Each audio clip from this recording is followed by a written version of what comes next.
Testing.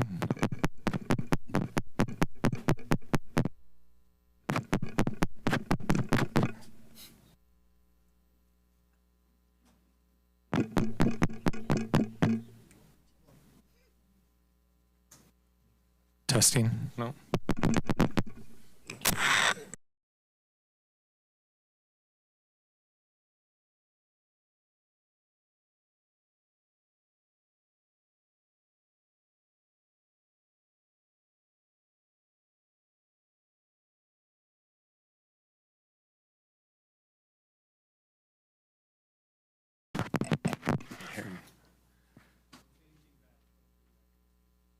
Okay.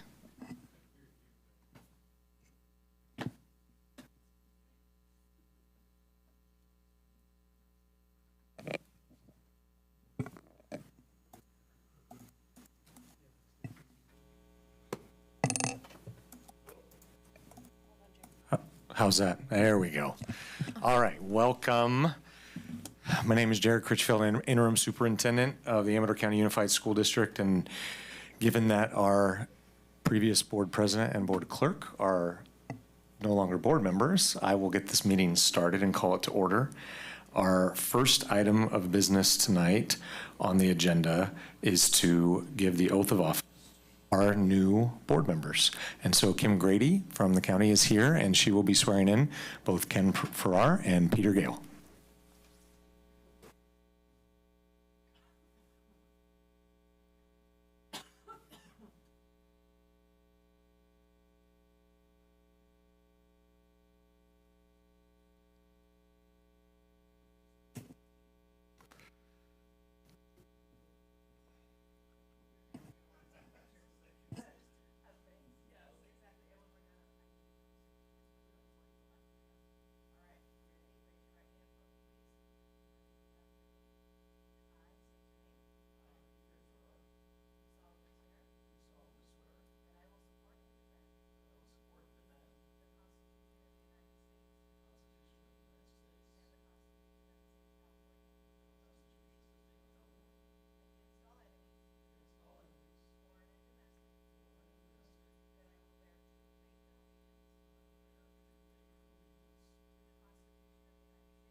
Okay.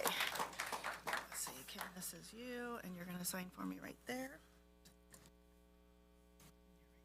And then there's a copy in the same spot. There's a copy right underneath. And then I'm going to put my signature on here and give you guys the pretty ones.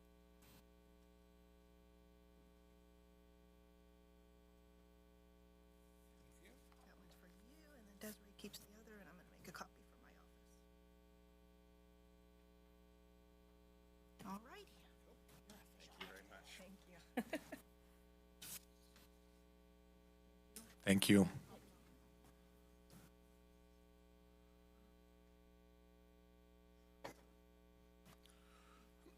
Okay, so we will now move on to item 5, which is the annual organization meeting for the Amador County Unified School District. First, we will start with item 5.1. Since we do not presently have a board president, I will facilitate the election of the board president and then hand it over to them.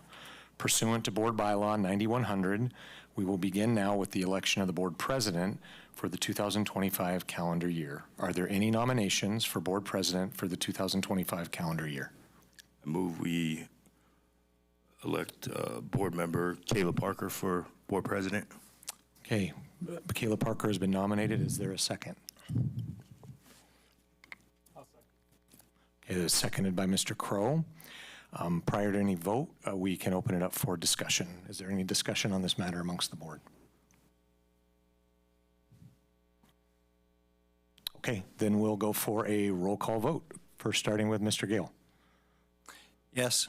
Mr. Farrar. Yes. Mr. Crow. Yes. Ms. Parker. Yes. And Mr. Marzano. Aye. Okay, that passes 5-0. Congratulations, Mrs. Parker. You are now our board president. Thank you. Okay, so just like that, now you're in charge. Okay. Yay.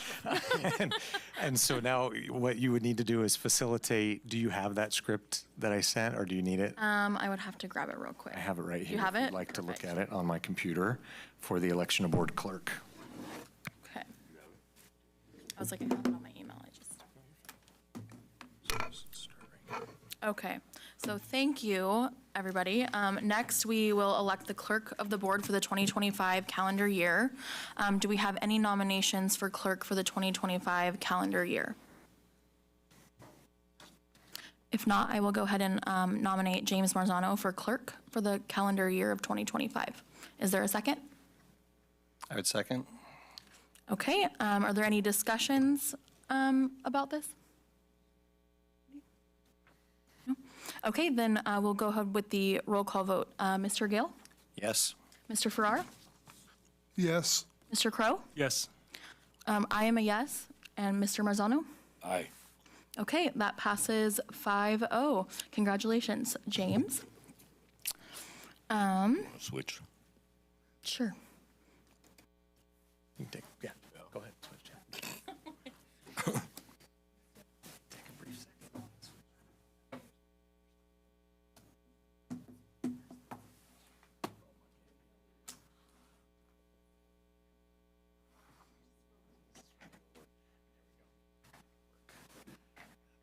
Did you switch?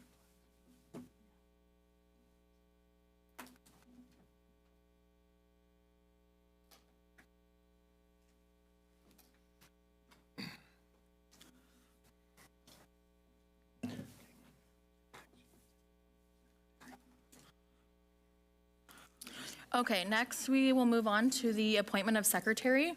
According to Board Bylaw 9122, the governing board shall appoint the superintendent to serve as secretary to the board. Is there a motion and a second to appoint interim superintendent Critchfield as the board secretary for the 2025 calendar year? I'll move to appoint interim superintendent Jared Critchfield for secretary for the board. Is that the Yeah, language? that's fine. Second. Okay, let's go for a roll call vote. Mr. Gale? Yes. Mr. Farrar? Yes. Mr. Crow? Yes. And Mr. Marzano? Aye. And I am also an aye. So Jared, congratulations. Thank you. Okay. And then signatures. Okay.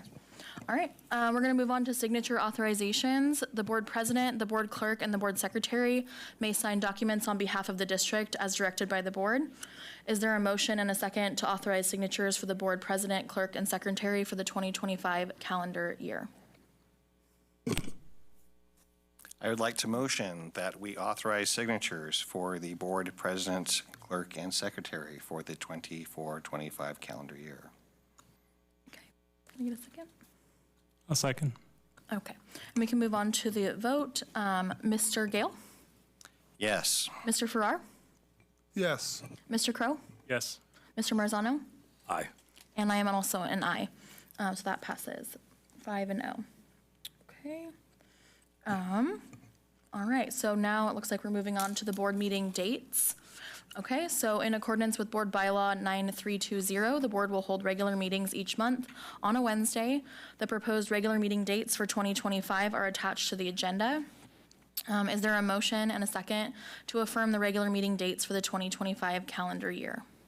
And that calendar schedule is an attachment to Yes. this item in the board packet 5.3. You need a motion for item 3? I'll move to approve agenda item 3, establish dates of regular board meetings for ACUSD 24 calendar year. A second. Okay, and then on to the roll. Sorry, I apologize. There is a mistake in the printing there. It says for the 2024 calendar year. The attachment, it's for 2025. So if we could just amend that motion to reflect 2025 calendar year. I'll amend the motion and reflect the 2025 calendar year. Okay. Second. Okay, thank you. Okay. And then the vote, Mr. Gale, Yes. Mr. Farrar, Yes. Mr. Crow, Yes. Mr. Marzano, Aye. and I'm also an aye, so that passes as well. Okay. All right. So this concludes the agenda for the annual organizational meeting. So next, it looks like we move on to public comments on closed session. Do you have any public comments on closed session items? No? Okay. And then we just move into closed session. Okay, so we are going to go ahead and move into closed session, and we should be back 6:30? 6:30. Okay.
We are going to go ahead, we have a report from closed session. The first one is in closed session in 3 separate 5 and 0 votes. The board approved readmission after expulsion for expulsion cases 23-24-4, 23-24-5, and 23-24-6. We also, the board also approved an existing litigation settlement, 5 and 0. You want to pause? For, in exchange for compensatory education, the district assessments, independent educational evaluations, staff training, expungement of suspension, changes to students' IEP, and reimbursement of students' attorney's fees, students shall dismiss OAH case number 20241011145 prejudice and agrees to waive all claims to date against the district. Okay, are there any deletions or corrections to the agenda? There are not. Okay, then we will rise for the Pledge of Allegiance. I pledge allegiance to the flag of the United States of America and to the republic for which it stands, one nation, under God, indivisible, with liberty and justice for all. Okay, so we do the employee organizations first. Okay, so we will go ahead to the employee organizations. Is Ms. Jensen here? Okay.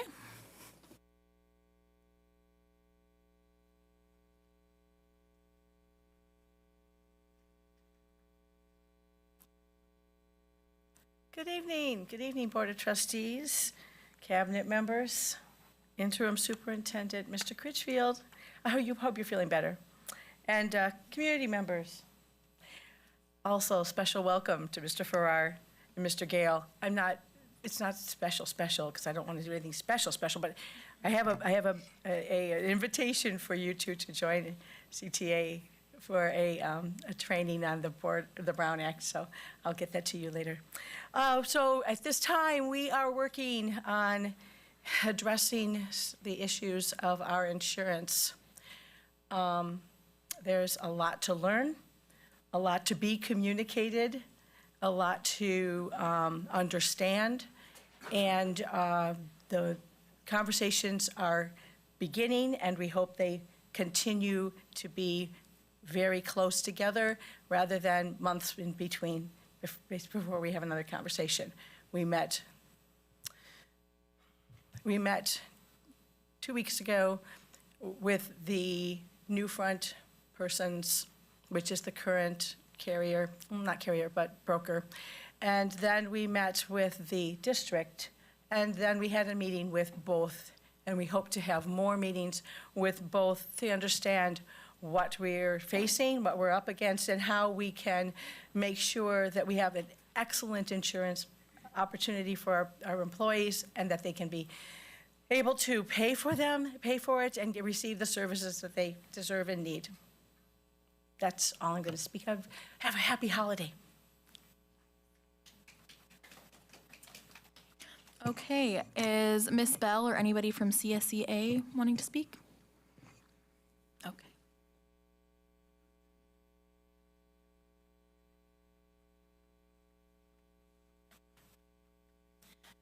Good evening, board members, Interim Superintendent Critchfield, Cabinet, and community members. My name is Deanna Bell, and this will be my last address to you as the interim CSEA 239 president. My plan tonight was to introduce you to our newly elected president, Eric Baird, but unfortunately he is doing CPR training tonight, and we were hoping he would be here, but that's not the case. Eric is our warehouse person for the entire district, so some of you may have met him when you're out and about. I'm excited for Eric to have this opportunity to represent the members of 239, and I look forward to working with him in my new role as vice president. I can say, without hesitation, Jared will back me on this, that I never thought I'd be union president, but must admit that I feel honored to have had the opportunity to represent the many amazing staff members who are classified employees. I continue to be optimistic that together we can accomplish great things for our teachers, support staff, and most importantly, our students. As we look forward to the new calendar year, I urge our new board members to prioritize the ongoing issues with the district's lack of competitive wages and to create a plan to correct it, especially for those of us at the bottom of the pay scale as we continue to struggle to keep afloat. Equally important is to urge Cabinet to do their due diligence as they work to find an economical option for our medical coverage. May you all have a wonderful holiday season. Thank you.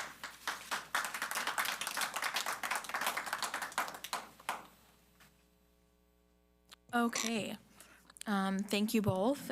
We now are going to move on to public comments on non-agenda items, which we do have a few.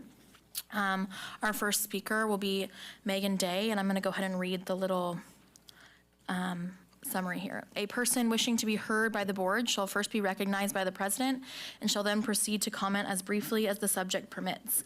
Individual speakers shall be allowed 3 minutes to address the board on non-agenda items. The board shall limit the total time for public input on each item to 20 minutes. With board consent, the board president may increase or decrease the time allowed for public presentation depending on the topic and the number of persons wishing to be heard. The president may take a poll of speakers for or against a particular issue and may ask that additional persons speak only if they have something new to add. Okay, so Ms. Day would like to come up and speak. Good evening. My name is Megan Day. My daughters go to Ione Elementary. I'm here to let you know about an ongoing dangerous situation.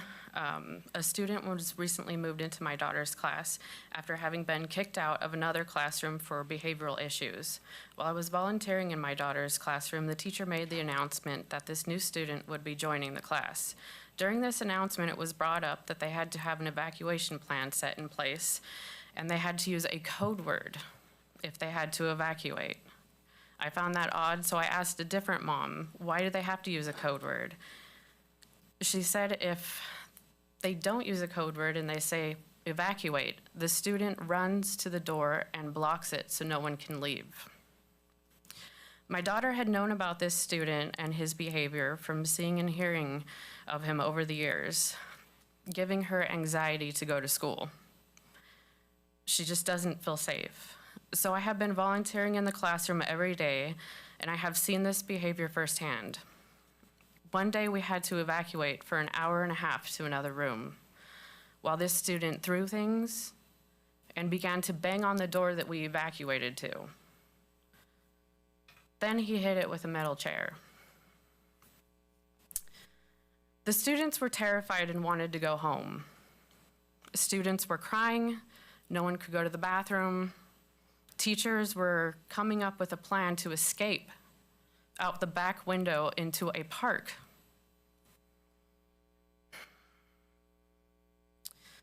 After all that happened, the students had to go back into the classroom with the student.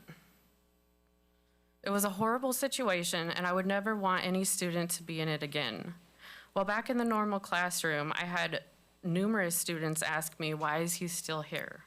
I had them tell me I'm scared. And this is just one example of this student's behavior. This is just one day of him terrorizing Ione Elementary. I talked to Mr. Huss, who couldn't give me an answer on how this would be fixed.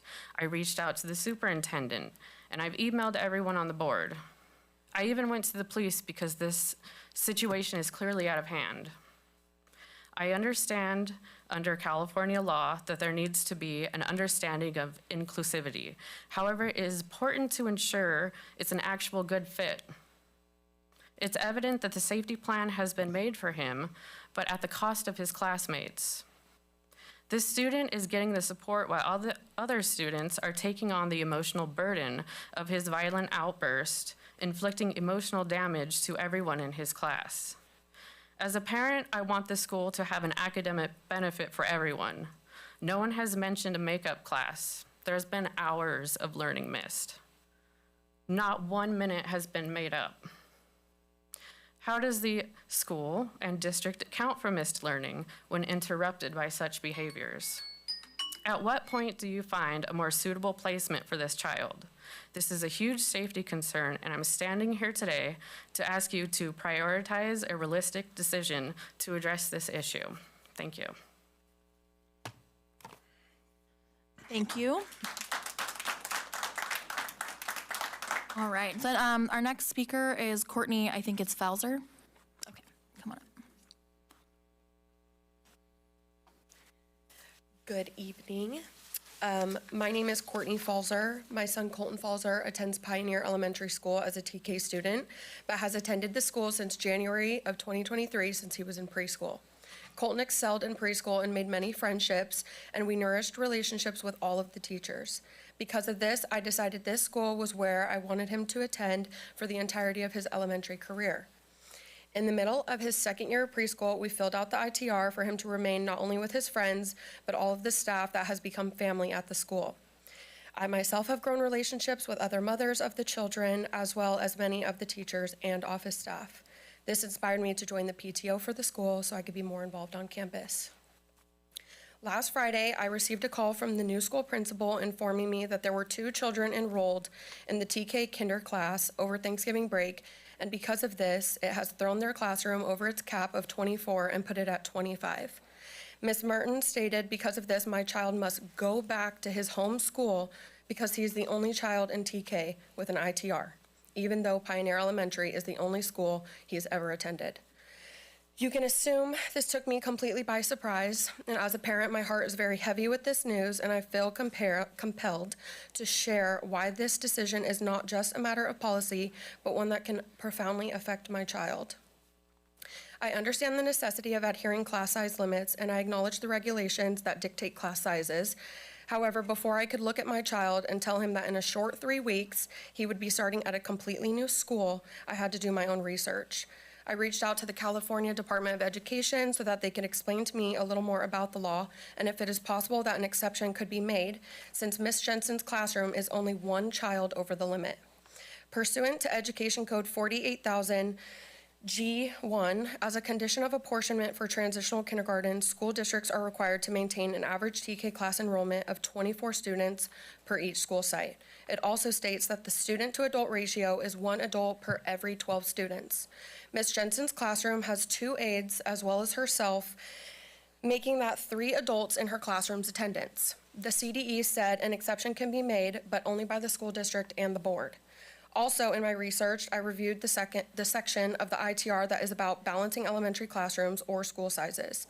In this document put out by Amador Unified School District, it states in Section 3, Rule A, that only during the first 10 days of the school year does the student residing within the attendance area of the school have priority over the students attending the school on an ITR. In Section 3, Rule D, it states that after the first 10 days of school, the students enrolled on an ITR are considered residents of that school for the remainder of the school year.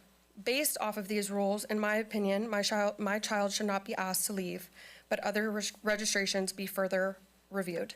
It is also to my knowledge that even if my son is to leave, there could be 3 other students enrolled in the classroom right behind him. I'm sorry, ma'am, your 3 minutes are up. Thank you.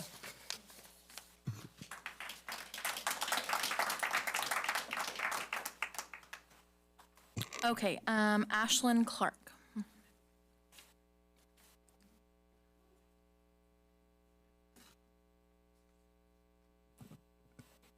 Good evening, and thank you for taking the time here tonight to listen to my concerns. My name is Ashlyn Clark, and I'm an 8th grade student at Ione Junior High. I am here to address the problem that is impacting all 8th graders in Ione, and that is the lack of a permanent science teacher. We are nearing the end of the first semester, and we have been taught by a string of substitute teachers. Science is an important class for our generation, and 8th grade is the foundation for a successful career in science. Our lessons are being created and graded by the 7th grade teacher, Ms. Watson. This is not only a disservice to us, but also a disservice to her as well. With 2 teachers on different pages, there are significant gaps in our understanding, and it is negatively impacting our grades. It is frustrating to know that our peers at Jackson Junior High School are receiving an education that we aren't, especially since we will be attending high school with them. We are falling behind in one of the main subjects in our learning, and that is not okay. The absence of a science teacher impacts our preparation for high school dramatically.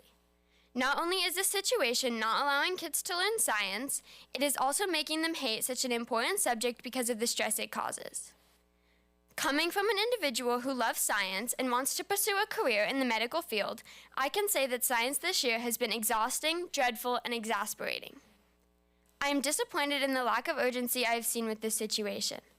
This is an issue that should have been solved before it heavily impacted the students. This needed to be prioritized sooner before it affected how much we were able to comprehend.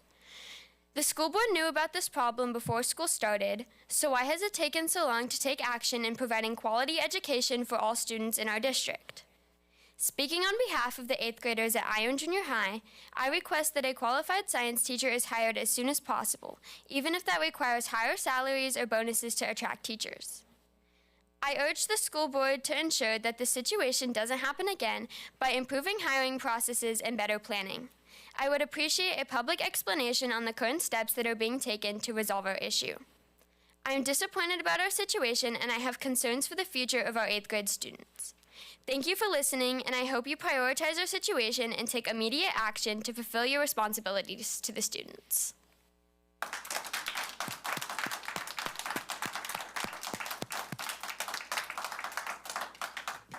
Okay, and next we have Diane Bennett.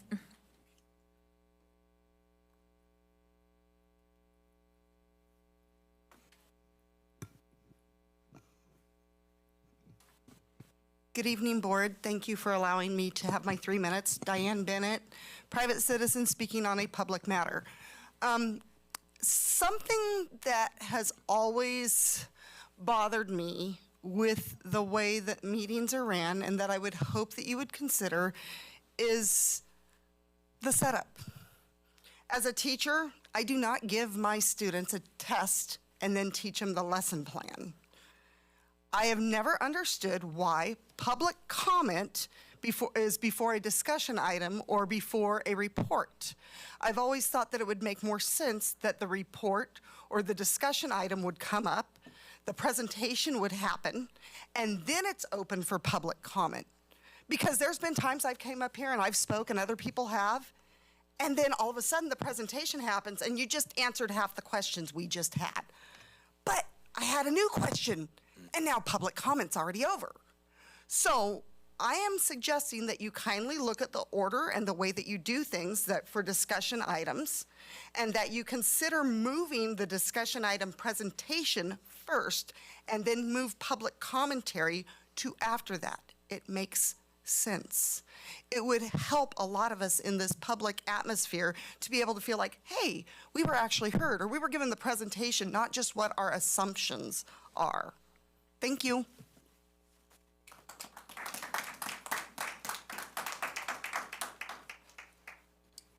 Okay, we're gonna go ahead and move on to item 13, the consent agenda. Did anybody have any questions or want to discuss anything on here?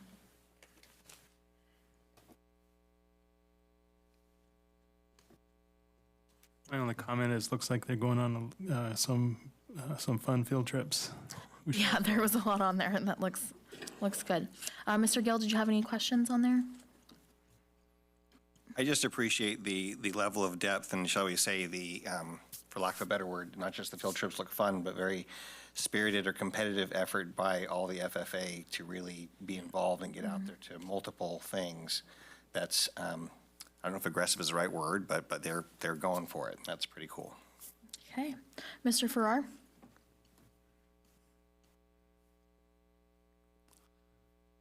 Yeah, it looks like they've got a lot of stuff going on here.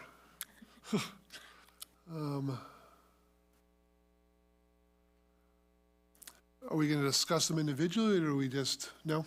Okay. No, not on the consent. Mr. Crow, anything else? No, nothing to add. Thank you. Okay, Mr. Marzano? I had a couple questions on warrants. I also did want to make a comment about FFA, how they also, I felt, were killing it. They never cease to amaze me at what they do with that program, with my newfound respect for FFA and ag and all that. I did have some questions regarding the warrants. I had sent some of them to brain fart, Robert. And I'm utilizing this little sticky note option in this program, which wasn't too helpful or easy for me, but I'm going to go for it. The Danielson Co. Steve Schwartz item, I believe it was for $45,931.37. Yeah, it was $45,931.37. Danielson is one of our food service providers, so they provide food as well as paper items, as we call them, like the paper trays that the students would use. So, and you'll see that there's two entries in there where it's the total and then it's split. So the split that it has there has to do with the paper items and the food items. We have to report those separately as we get reimbursed for the food items. Okay. All right. Another one was the Allied Benefit Systems LLC. I see that it was for $229,847.69. Yeah, so Allied is the kind of the intermediary between us and Anthem for our health insurance. So in this case, that particular warrant was for excess claims. So this is, normally we're paying premiums and ideally, you know, a portion of those premiums get used toward claims, but because we're self-insured, at times there are excess. This in particular warrant was due to an excess claim. Well, multiple excess claims. Right. So there is another warrant that is our normal warrant. Is that correct? Yeah, so there was another one that you did identify too. Okay. This was the check or warrant number 600-75377. The total was $936,502.37. That one was for the premiums for October, November, and December. Okay. We usually do pay 3 months at a time. It is ideally to front load our claims allotment that is there. So if we have excess claims, there is some buffer. However, that is obviously we had the excess claims one too, so it doesn't always work out well. Right. There is a split in that one, similar to the food one, how you saw the two different lines. This one also has two different ones because on this particular one, the October payment is our first one of the year. So we had the Allied annual fee in there as well. So that was kind of split out in the initial part. So that's why you see two lines, one significantly smaller than the other one. Okay. And another one was the Alameda County Schools Insurance Group. Yeah, so we use the acronym ACUSD for it, but that's exactly what it is the Alameda County Schools Insurance Group. This is for our dental and vision. So they are, again, our intermediary, but this time it's for Delta Dental and VSP. So dental is for our dental, VSP vision. And so you have the splits here, but really this is everything rolled into one. The splits on this one is tied to actually, we have some retirees who pay the district, who then the district pays the group. So that's the split you'll see in this particular one. But this is our dental and vision actually for October only. Okay. All right. And then another one that I saw was, oh my God, this is the funnest thing to use ever. If you'd prefer, I could read off what you sent. Please. Yeah, it was Perry and Viorella, LLP. Yes. So these are our lawyers, and these particular lawyers tend to be more on the special education side. They help us with advice, but also in different settlements, things like that. So this one was actually for the October services for them. I can keep going, but I'll let you pause for follow-up. So the $15,862.89 with Perry and Villarreal, that was for special ed attorneys. Yes, they don't always do special education, but the primary focus with us is special education. There are some general ed on occasion. Okay, all right. And then you go ahead. Yeah, so the next one you had was Campbell Construction General Engineering Incorporated. That was warrant 600-75248 for $11,864. This had to do with a hydrant relocation at Amador High School. It was near our solar array, and they installed bollards and repaired some asphalt around there as well. So this had to do with relocating that hydrant. And that's something that we pay for? Is a hydrant our responsibility? Or? It's the hydrant that's on our property. Oh, okay. If you're familiar with the area behind the gymnasium, it was the hydrant just sitting in the middle of the parking lot. Wow. Actually had an incident last year with a car running into the bollards. It's always been in a really bad location, so we moved it. Okay, just for safety precautions and better traffic flow. nice. I believe that was it because you already touched the 900-something thousand, right? Okay. Correct. All right, I appreciate that. Thank you. Yeah. When I go through the warrants, I first go through and I see big numbers. And Sure. whoa, and then I look at what it's for, and then I think in my head of what I think it is, but then I always want to reach out to you guys so I know what it is. Yeah. So I appreciate you. And I'll comment one more thing on the particular ones you called out. With the Danielson one, that one was food related. You'll see a couple different numbers in there when you have that split. You'll see there's a 13 in front of that one, whereas most of the other ones are 01. That has to do with the funding source it comes from. Our 13 is our food service fund, whereas 01 is our general fund. So most things you'll see will come from 01, but occasionally you see a 13, a 25, a 12. It just depends on which particular fund it's coming from, but that helps identify where those sources are. So under the category of fund object, is that what you're referring to? Correct, yes. Okay. And then the object is more specific to the type of item that it was. Okay, all right. And I also appreciate how you explain the two lines situation, because that was confusing as well, because I would see one item, one price, and then another price, and it was confusing. Absolutely. So, thank you. Those were the only questions I had regarding the warrants. May I ask one more question regarding the warrants? Again, sorry for being the new guy, but way back on 11/8, we have Tuolumne JPC WC, item 60075-135 for $90,059. And then they show up again a week later, 60075-234 on the 15th for $80,338. Does the WC stand for workman's comp, or is it something else? It does stand for workman's comp, and you actually tagged two really good ones, and I'll tell a fun story here. So the Tuolumne JPA workman's comp, the first one that you were identifying on 11/8, that was for $90,059. The way we pay the JPA for our workman's comp is on a monthly basis, and so it's based on an estimated salary total that they're anticipating we're going to spend on salaries throughout the course of the year. What happens is this estimate goes through the whole year, we make all the payments, and then at the end of the year, we tell them, hey, this is actually how much we had in salaries and benefits. The reason you're seeing two here is essentially this is like the true up from the prior year. So that 90,000 is realistically the true up from the prior year, and the $80,000 one you see later is actually the one for that month. Okay, so it's not an every week thing. Correct. Okay. It just so happened in this case, that's how it went. Good to know. Okay. Ms. Patterson, did you have any questions or comments? Not at the moment. Okay. And then, so it looks like we can go for a vote to approve the consent agenda. Anybody make a motion?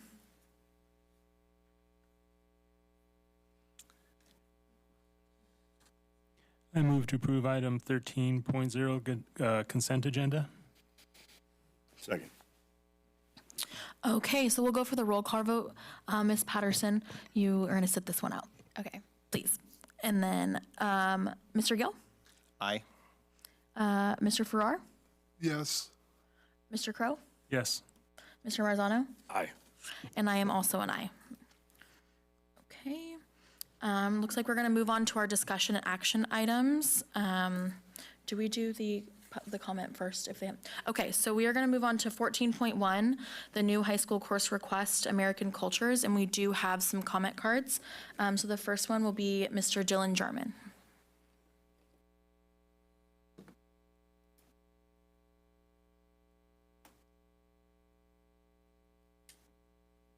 Good evening, y'all. First of all, wow, proud social studies teacher to Ashlyn Clark. That was an excellent statement that she made.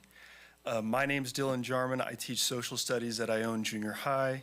I just wanted to quickly get up and express my excitement for the American Cultures class that's going to be voted on tonight. As part of the committee that developed the course outline and description, it's something I'm super passionate about. I didn't grow up in Amador County. I grew up in Nevada County, very similar demographically. And as a working class white kid in a predominantly white, community, going to college was a huge transition for me. And, being in classes, having professors from lots of different ethnic backgrounds, it felt like there was a lot of extra stuff that I needed to learn in order to be successful in study groups or classes or whatever. And personally, I wish that I could have had a class like American Cultures where I could learn about, the complicated fabric that make up the United States. I know for a fact that our Native and Indigenous students are going to benefit greatly from a course like this. Our research demonstrates that. I know that Latino students, that our African American students, Asian American students are going to benefit greatly, but especially kids like me who grew up pretty, I don't know the right term to use, but more or less ignorant of the different experiences that many different people have in our country, and the ways that we can bring people closer together with shared understanding and shared values. So just wanted to get up quickly and express my excitement for this course. I'm really excited that it's going to be added or voted on tonight. So thank you. All right. Thank you. Our next comment on this agenda item is Ms. Lori Thomas. Am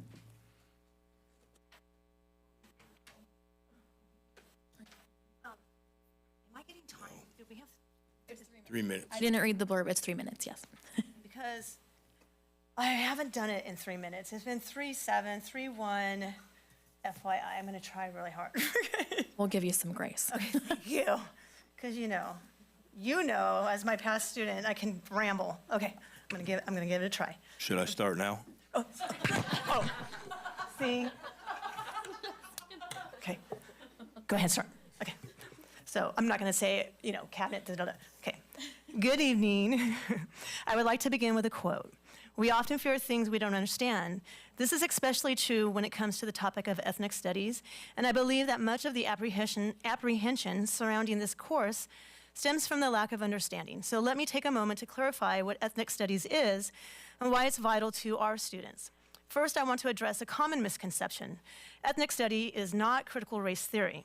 While critical race theory is a complex academic framework that explores how racism is embedded in the legal systems, ethnic studies focuses on the lived experiences of communities of color. According to the CDE, ethnic studies is a field that encourages critical thinking about history, culture, politics, and identity. It explores the contributions, struggles, and resilience of historically marginalized groups such as African Americans, Latinos, Native Americans, and Asian Americans, Pacific Islanders. The core goal of ethnic studies is to foster a deeper understanding of our shared histories and to empower students to engage socially and politically.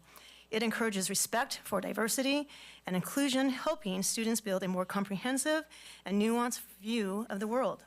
Over the past 2 years, I've collaborated with a team of educators like Dylan to design the American Cultures course. We've worked hard to develop a course that reflects our community's needs and values. We've engaged in extensive professional development, attended workshops, collaborated with experts, and learned from successful ethnic study programs. One of my biggest goals and commitments is to work diligently to ensure our curriculum is inclusive of our community's history, particularly with our Miwok tribes. And I'm thankful that the model curriculum has built in that flexibility, allowing us to be reflective and adaptive to our community. Professionally, I've spent 23 years as a social science teacher in this district, including 20 years at Amador. I've taught a variety of social science courses, and I've had the privilege of leading numerous initiatives within our school. This course is an extension of my dedication to ensuring that every student receives an education that is not only comprehensive, but also relevant to their lived experience. Now I'm probably going to get emotional. But beyond my professional qualifications, this course is deeply personal to me. My son Keith and my bonus son Josh were both students at Amador High School. They were successful athletes and students, but they were also minorities in a predominantly white community. They excelled, but I often wonder, what if they had access to a curriculum that was more accurately reflected in their experiences and histories? What if they had been able to see themselves and their stories represented in the classroom? I believe ethnic studies would have enriched their educational journey, and that's why I'm so passionate about offering this course to our students today. In conclusion, I urge you guys to approve American Cultures We put a lot of time, thought, and heart into developing this curriculum, and I truly believe it will provide our students with the knowledge and empathy and critical thinking skills they need to thrive in a diverse and ever-changing world. Thank you for your time.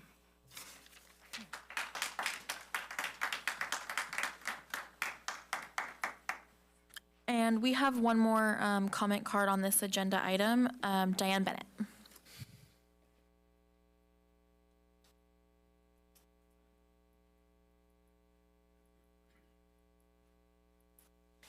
Good evening again, Board. Diane Bennett, private citizen speaking on a public topic. I am also a social science history teacher, and I do have a master's in American history. And I know that Lori and Dylan and several others from this district have worked their butts off on this. I have been in some of those collaborations with them as I'm working in another district working on this too.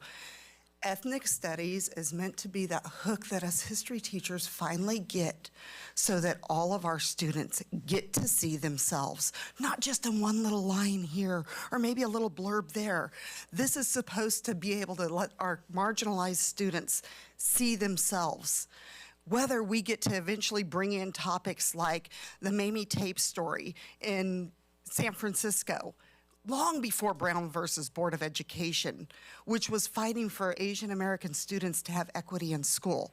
Whether they talk about Jimmy Chow, who lived in Fiddletown, and long before people were like integrating into schools, he went to Fiddletown School with not a problem and excelled.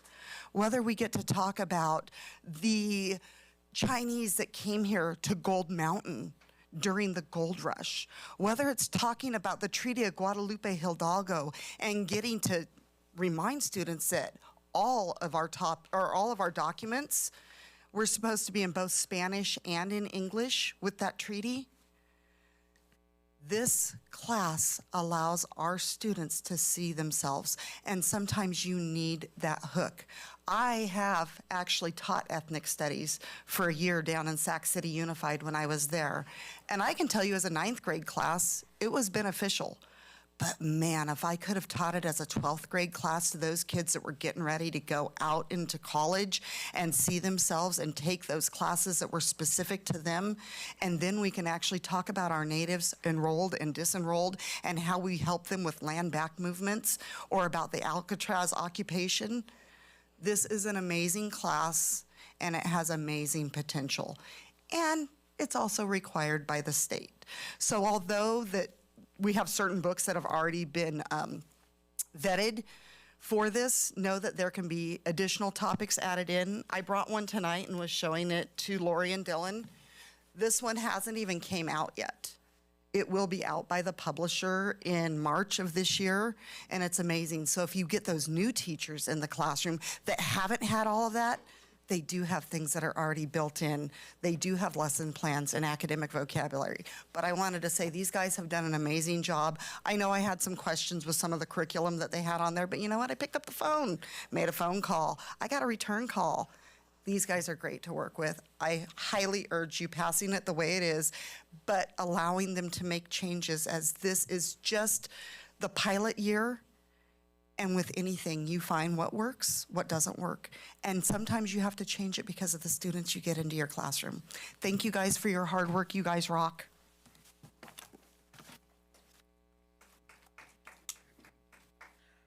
Okay, so we will pass this over then to Ms. Horn. Ms. Horn.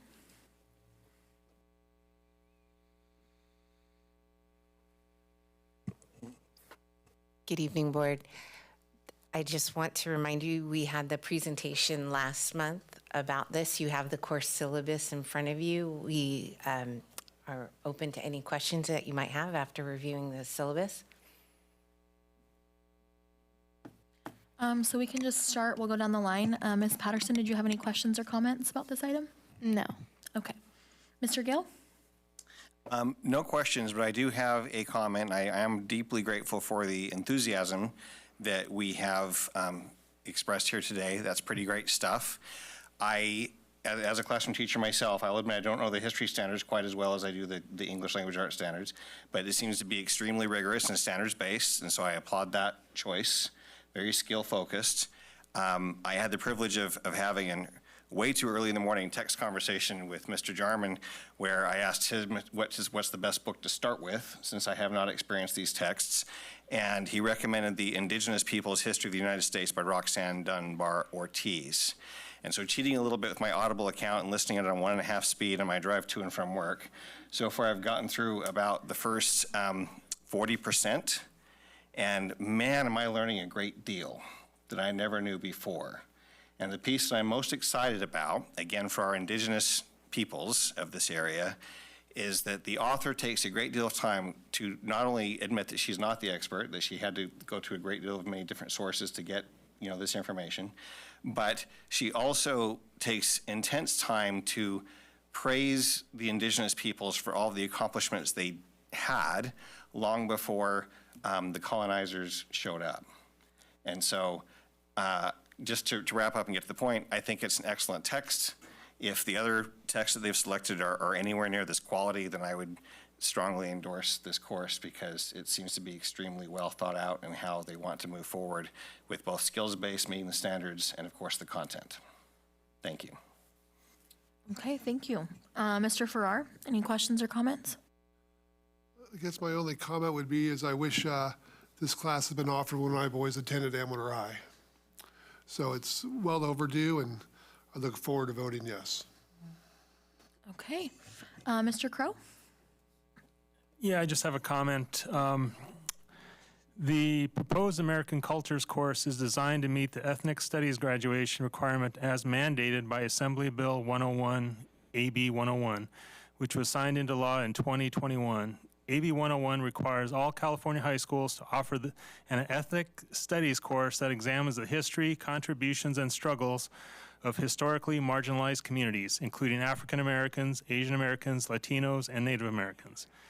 To clarify, critical race theory, also known as CRT, is an academic framework typically taught in graduate-level college courses, not in high school. This course is not CRT.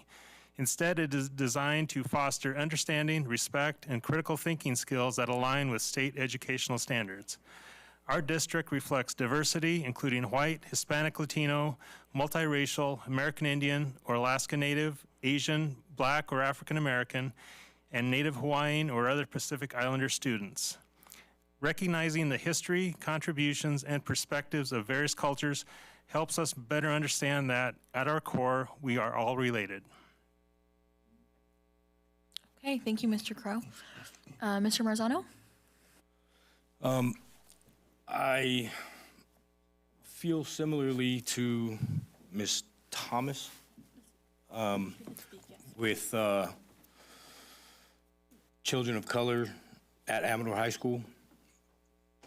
Probably similar situations. I agree with Mr. Farrar's comment. I wish they had it at Amador when my student was there. Being a father of mixed race children, something like this, I feel is needed. As a board member, I have not seen a curriculum yet. I've seen a syllabus and 4 textbooks. I too, as board member Gale, grabbed one, started researching. I like that we both use Audible. And I chose Howard Zinn. I did a little research about Howard Zinn. As if you did research about me, you'll find stuff too.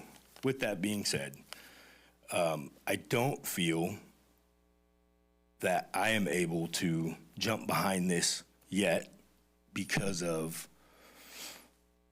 some of the things that are in it right now. I've taken tons of notes, like I used that Post-it note thing and I freaking didn't save it and I lost it all, so I started writing stuff down. I do feel something like this is needed for our county. I've been saying it since I got on the board 6 years ago. But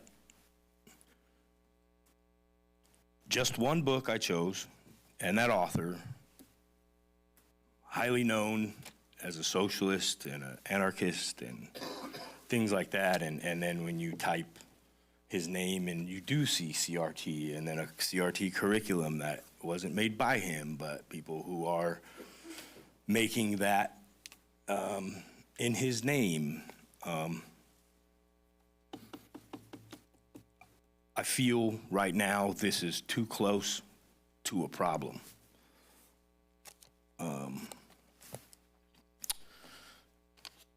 And then I question in my head, like, okay, isn't this stuff already taught in our histories, our social studies, economics, and English classes?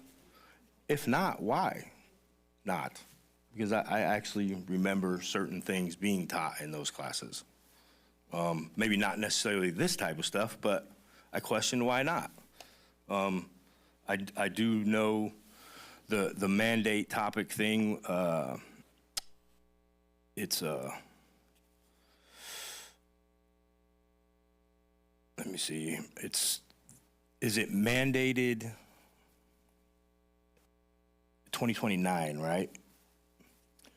So it's mandated to be available next school year for seniors. It is required for the graduating class of 2030.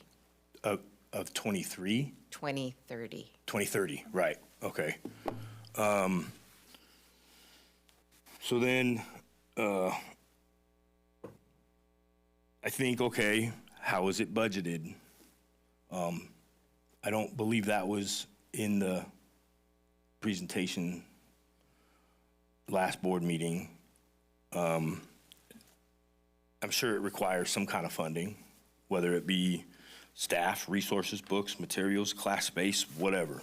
So preliminarily, what we were able to do, because we're using the 4 textbooks and doing it in a literature studies kind of, I'm thinking lit circles is what I would have called it when I was teaching, but I don't know what that is. I'm literature sorry. based. So they're going to go through the book rather than a textbook. So there's not a textbook curriculum. They're using these books as the basis for the discussions and those activities in the syllabus, like the mock trial and the other creative writing pieces.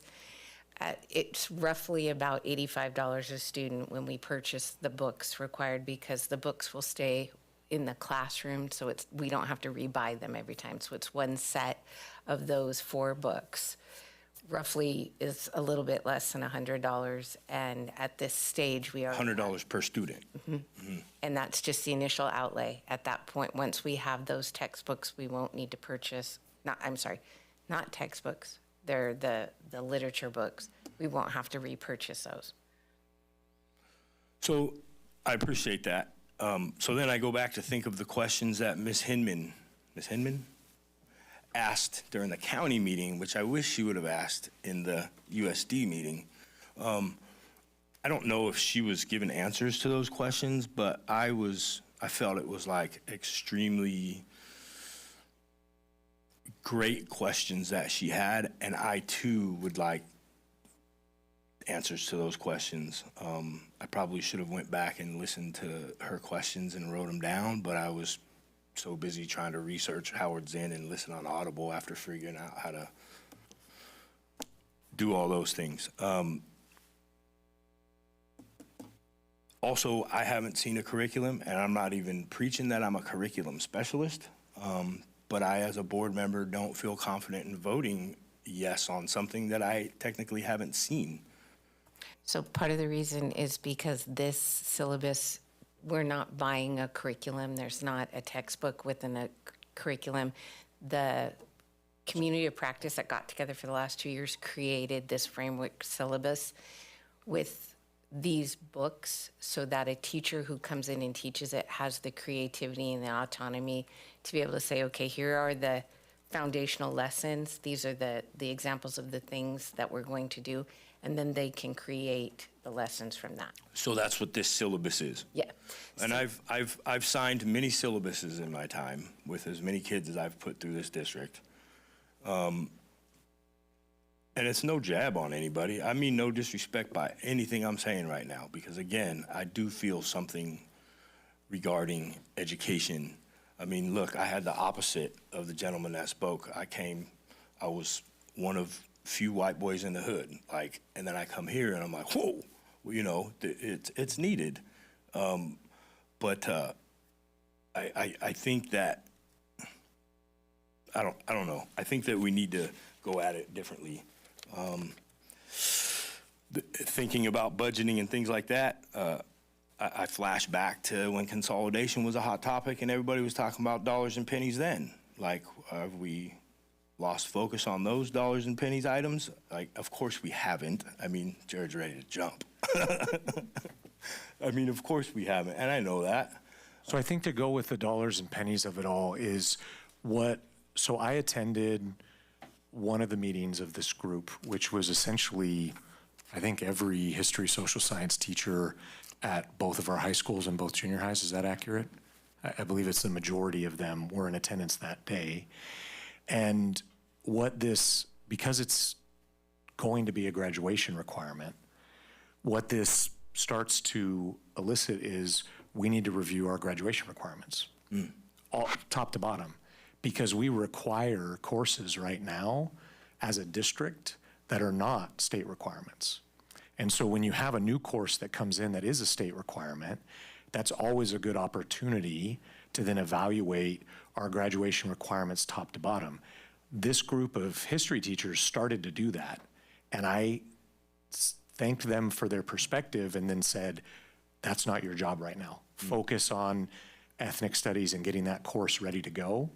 We also have financial literacy is coming down the pike, and the state did not put these in perfect sync, but the following year, and I believe ethnic studies is a requirement for the class of 2029, and financial literacy is a grad requirement for the class of 2030. Yeah, okay? it is 29. So what that will necessitate is now, as we then put a group together to develop financial literacy, we will have a separate group with teachers across all content areas to then analyze our graduation requirements as a district. Because that's where, when I go back to financial impact, if we're adding a course, maybe there's a course we take away, right? And now the financial impact is lessened to nearly zero when we do that. And so that will be work that will begin to take place this next semester. It will be a big job that will be incurred over this. And tonight it's about following the state mandate to get this course in place for next year as an offering. And then looking at the bigger picture, we'll be rolling that out over the next probably year to year and a half. Have we as a district looked at other options, other ways to fulfill that state mandate that best fits? I shouldn't say that. Have we looked at other options? That's what that group did of teachers. They looked at all the possible ways to fulfill this requirement. And this is their recommendation as a group of teachers on what they feel is best for our district. So then I am going to also then go back to that book, like from Howard Zinn. It concerns me very much because I don't know, maybe I got the luck and chose this topic, chose this author and researched, and immediately his name is linked with CRT.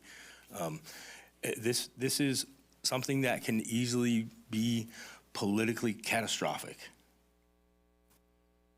I totally agree, and I think that's the work that took this group 2 years and why they worked so diligently. And I apologize for getting the years wrong. I keep intermixing financial literacy because they keep coming together.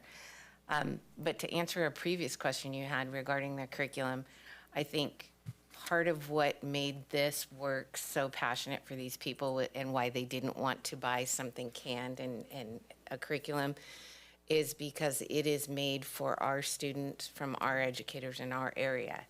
So none of anything that is produced elsewhere is going to encompass all of the rich stories of our native tribes that are here, you know? And so that, when they looked at all of the options and they originally said, these are all the different ways we can do it, this group was passionate about, we want it to be applicable to our kids. We want them to see their history in our area. And the only way to do that is build this ourselves. Do we have books from local authors from local tribes? That is an excellent question for the community of practice. I can look into that for you. I'm not sure. If that's like a solid, well, I'm not saying if, that's a legit answer. Like, we wanted to Oh, I agree. mold it to Then us. you're gonna And I get get in- that. And I would love it to mold it to us because we are a diverse community. And We also have to, make sure we are using books that are on an approved list, because if we've strayed too far from. who approves that list? What is State of that list? California Department of Ed. And so like every other curriculum, if we stray too far from that, then we're gonna not have a course that meets the requirements. And then we've done a disservice to our students. This book, Young People's History of the United States by Howard Zinn, was on that California Department of Education approved list? Yes. May I offer one more little thought on this, and definitely no disrespect to anything that's been said so far. But, and I haven't done the Howard Zinn book yet. That's number 2 on my list. I've got it in my Audible. It's ready to go. But one of the things that I'm trying to wrap my head around is, especially if we're pairing this with financial literacy, is this meant to be like a half-year course or a full-year course? This is one semester. One so semester, It would be half. So by its nature then, speaking just from an English teacher who's never had enough time to cover everything, with these 4 books, they're not going to read everything. And that's the beauty of trusting our educators and our team, is that they are going to carefully select which pieces that they want to share with the students. And definitely, no disrespect to the idea of having a canned textbook, but I appreciate that that also will limit editorializing. And so one of the things, at least in this particular book that I've been reading, the one from the Indian or Native American voice, is she made a very emphatic point in her introduction to say that she's not here to moralize. She's not here to say that, for example, one of the, I guess we say, the stereotypes, at least my impression of the negative stereotypes of critical race theory, is to say that white people today are bad and evil, and that's what we're looking at, right? And so she emphatically tries to avoid anything like that, and instead looks at a great deal of primary source documents, right? And is constantly referencing, just like a college course would, those primary source documents. And she's not offering any viewpoints, she's just offering facts. And so that you can learn amazing things like, one of the things that blew my mind is the early settlers to the United States were amazed that the quote-unquote virgin forests were not, that there were actually roadways that were cut through the woods because the Native Americans had been building massive civilizations for who knows how long, for however many hundreds of years. Absolutely. And those roads were so successful that they basically became our interstate highway system. And so I love, at least for that text, the focus on the amazing contributions and accomplishments by those indigenous peoples. Absolutely. And how valuable they've been. And are there some dark things? Yes. I mean, if we look at this, which I'm not to argue whether this is curriculum or not, but this is a pretty strong course syllabus, which is typically how things go. It's an outline, right? And on page 3, we have the statement on the historical roots of systems of power. And some of those are pretty dark. For example, it says here in that paragraph, it briefly mentions, well, in the very first sentence, actually, the unit focuses on the historical origins of systems of power with a focus on how slavery and settler colonialism profoundly shaped the experiences of people for many regions of Africa and the Americas. And so it isn't a pretty word, but it wasn't until recently that the United States government themselves recognized that, yes, some of these people that we see as heroes, for example, Andrew Jackson, one of our former presidents, were basically guilty of Native American genocide. And that's not a pretty word. And it's a pretty ugly, dark history. But the contributing aspect in my mind is, and part of the intent from this, as students analyze and as they again, meeting those standards of their own voice and what they think about these situations, they're not being asked to say, okay, all white people are bad. They are being asked to help shape their perspective so that hopefully, and not to, again, be too political, but hopefully the United States of America can be less imperialistic in the world today. Yeah. And that we can recognize that our people should not look at others and think that, well, they're not really people. So again, I'll get to the Howard Zinn book. I'm looking forward to that. But I personally definitely want to trust our educators who've done the work and who they're not going to, there's just not time. They're not going to read everything. They're going to be selective in what pieces they read to help present those facts and allow the students then to, well, do what the standards ask them to do, which is to think and to connect the dots. And what do you think, student? What is your opinion? And so, anyway, for what it's worth. I appreciate that. I do. And again, like, we don't teach, like, so then I guess I'm going to rephrase the question. What do we teach in our history, in our economics, and our social studies classes? I mean, of course, that's not going to be answered here in its entirety at this meeting. I mean, but, because, like, that should be taught in history. For real. What are we doing? They are, but most content is, especially in historical textbooks, if you've ever heard this story, that the winners get to write the story. Winners Yeah, get of to write course. history. Right. And so the people who quote unquote won, the people in power, right? Even down to the notion of, in fact, one of the things this author stated that as a former military veteran that kind of surprised me is even the littlest things. For example, it's still part of military jargon today to say when we are, quote, in country, which is short for Indian country. Because whether we want to admit it or not, the Native Americans have been seen as the enemy throughout history. How many of us grew up playing cowboys and Indians? And so, again, not to lecture whatever, I just think for me it's been an eye-opener, this first 40% of the book, 4 hours worth or so of listening. And I just think we really can trust that the value to this is having additional voices to the traditional narrative so that students can decide for themselves what they see, what they think, and hopefully be more, well, for lack of a better word, open-minded to the world around them. Okay. Yeah, that's great. I appreciate that. I try to teach my kids that growing up, like, be open-minded, absolutely. Yeah, that's all I got to say. Okay. So I guess I'll go now. Is because this is a requirement,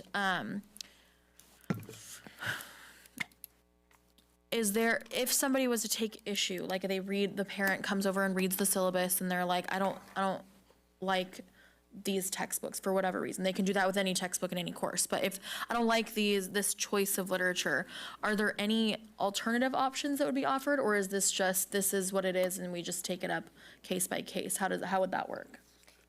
At this point, I don't know that anyone has that CDE has given us an alternative. Our marching orders have been, it's required.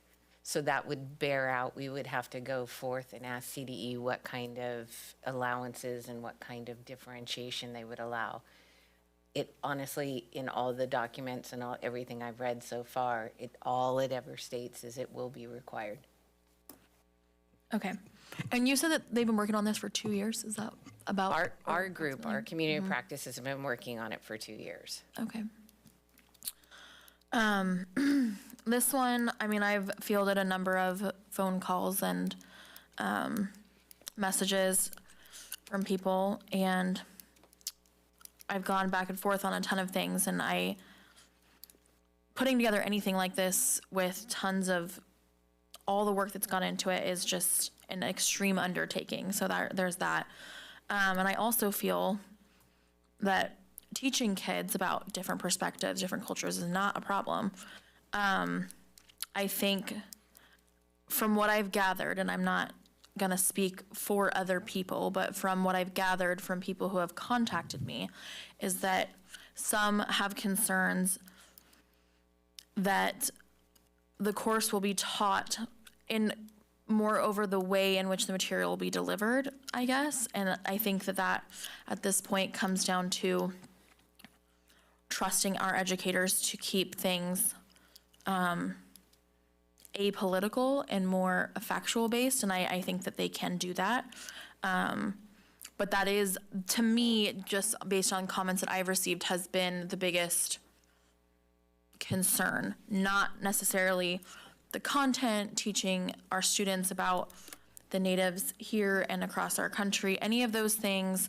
I think it's more, I think people are concerned in the way that the information will be delivered, the delivery, I guess. And like I said, I think that we have to, I do agree, Mr. Gale, and trusting our educators to be able to be professionals and do what they do, and give that information in an unbiased kind of way.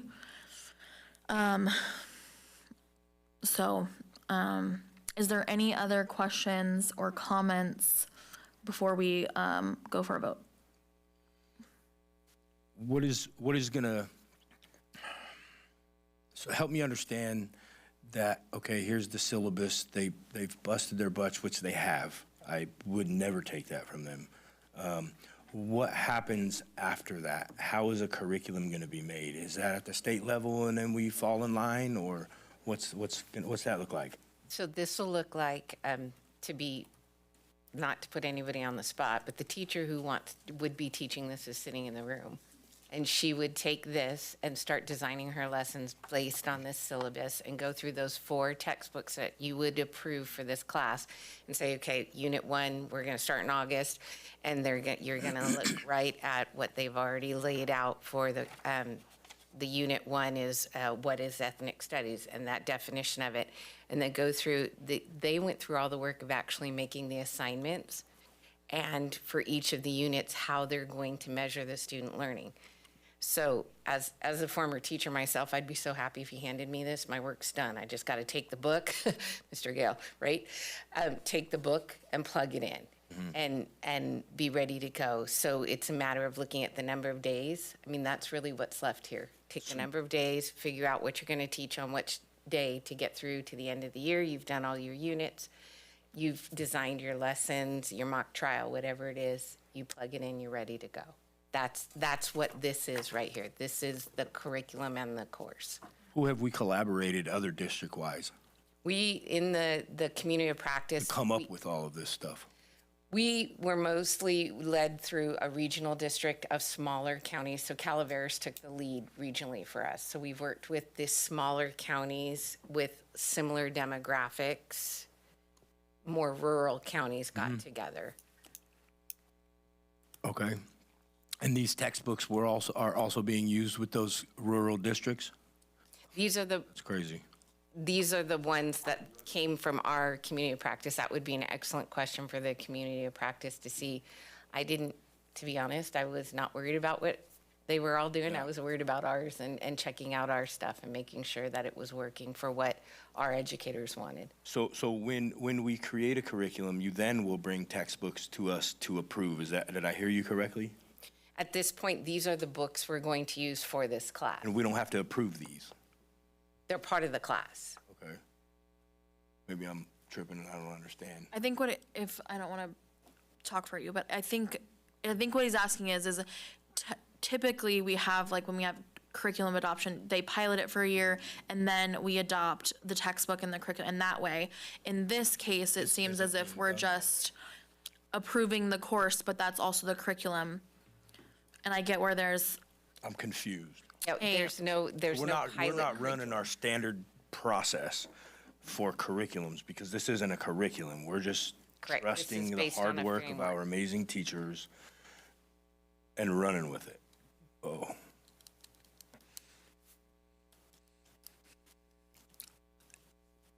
And we can review this curriculum after the first couple semesters, correct? Absolutely. Right, and that was gonna be my next question thanks, Ken, I was getting that point, is that if that was the case, could we run it as like a standard kind of pilot-ish program? We run it, we see how it goes, we see whatever. I mean, I think that's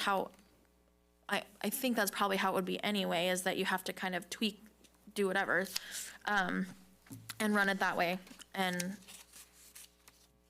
absolutely, yeah. Go with that at the end of it, I think, or not at the end, but review.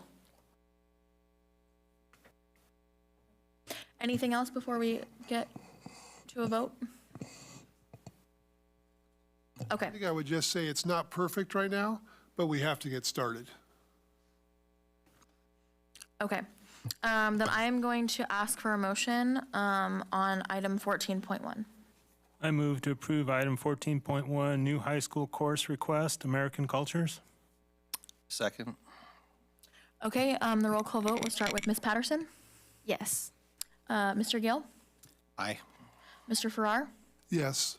Mr. Crow, Yes. Mr. Marzano, No. and I am an aye. So it passes 4-1. Okay. We are going to go with item 14.2, Memorandum of Understanding, Moreland University. Dr. Palazuelos. Good evening, trustees.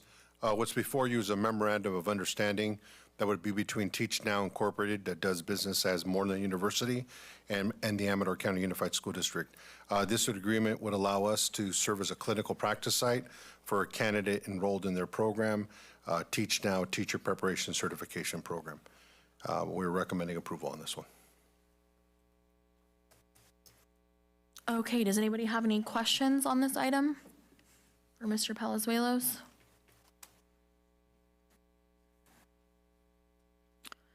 So to me, it just looks like this is just kind of adding places that we can work with for our teachers in prep. This one's specific to this particular program, this particular individual that would, with approval from the board, would start January 2025 for a 3-month period. Okay. All right. Is there any financial implications on this one? Just an MOU? MOU. Okay. Any other, we'll go, Ms. Patterson, any questions? Not at the moment. Okay, Mr. Gill? No questions. Mr. Farrar? No questions. Mr. Crow? No questions. Mr. Marzano? I have no questions. I don't either. If we could just get a motion for item 14.2. Motion to approve item 14.2, Memorandum of Understanding with Moreland University. And a second. I'll second. Okay, and then the vote, Ms. Patterson? Yes. Mr. Gill? Aye. Mr. Farrar? Yes. Mr. Crow? Yes. Mr. Marzano? Aye. And I am also an aye. Okay. And we'll move to 14.3, job description, mental health therapist, Dr. Palazuelos.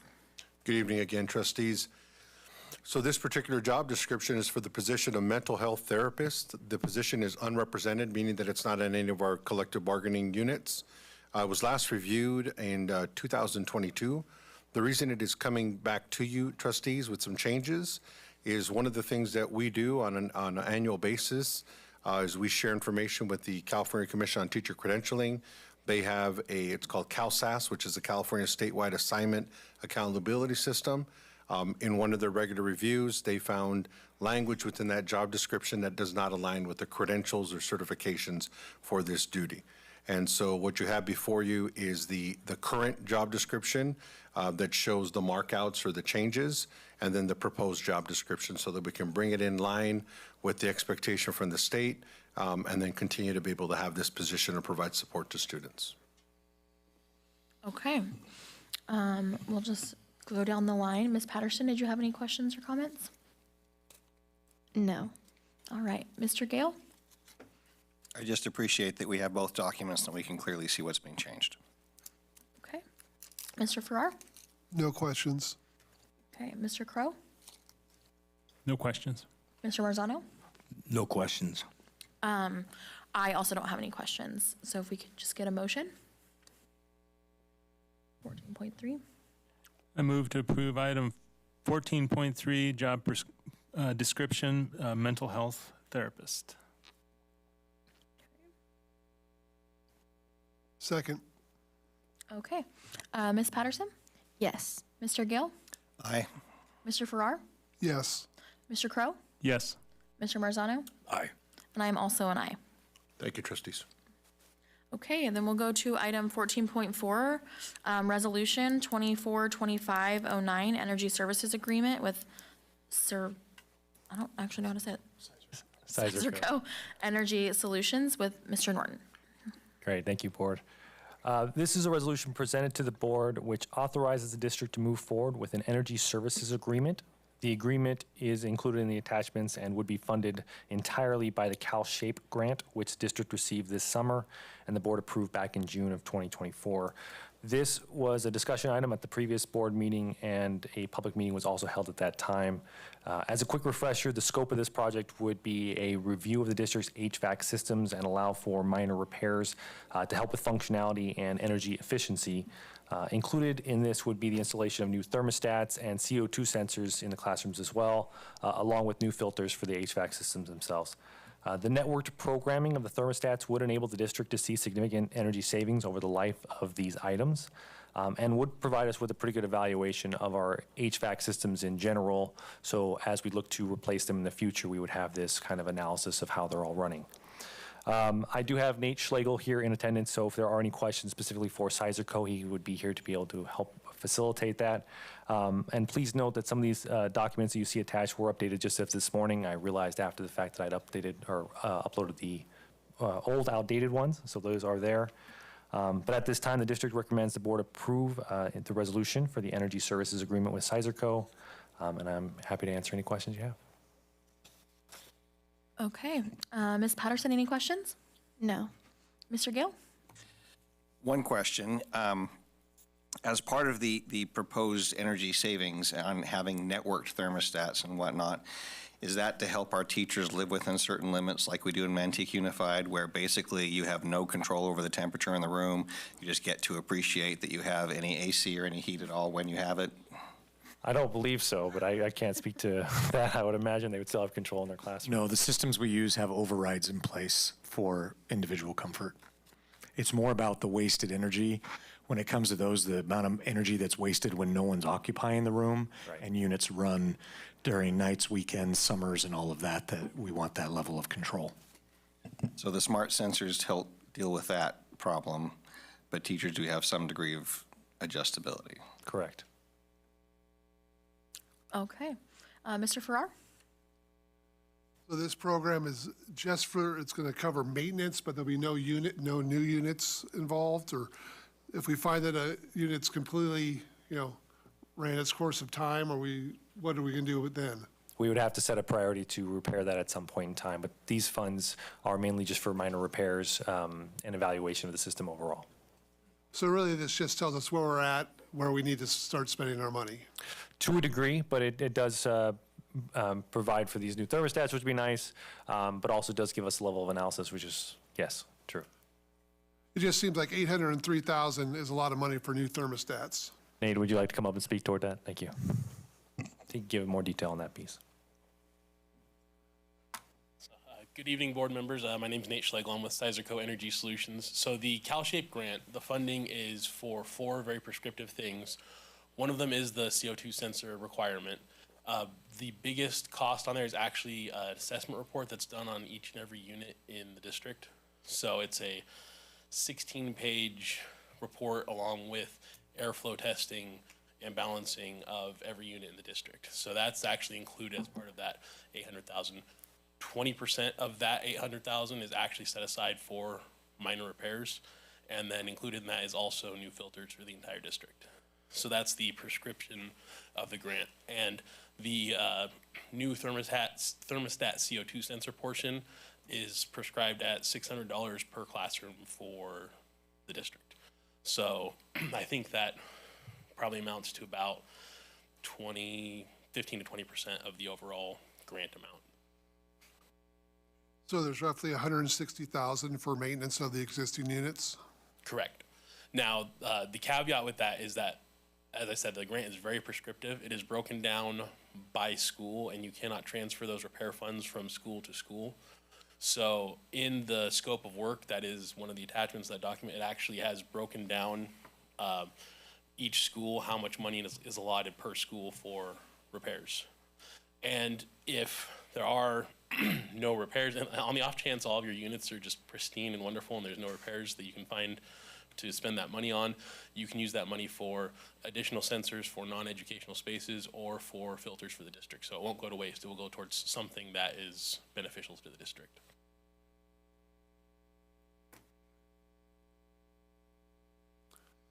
So did your company write the grant for us? Yes. Okay, Mr. Crow? Just curious, prior to this, what is our maintenance strategy for our units? Has it been just all in-house, or did we have another firm? Well, we generally do go out of outsource for any kind of repairs or maintenance that is done. Including inspections and just evaluating? We have one district-level maintenance staff employee that has some of the certifications needed to work on HVAC units and does some of the routine maintenance, and then anything above that, we have a variety of vendors that we use to provide that support.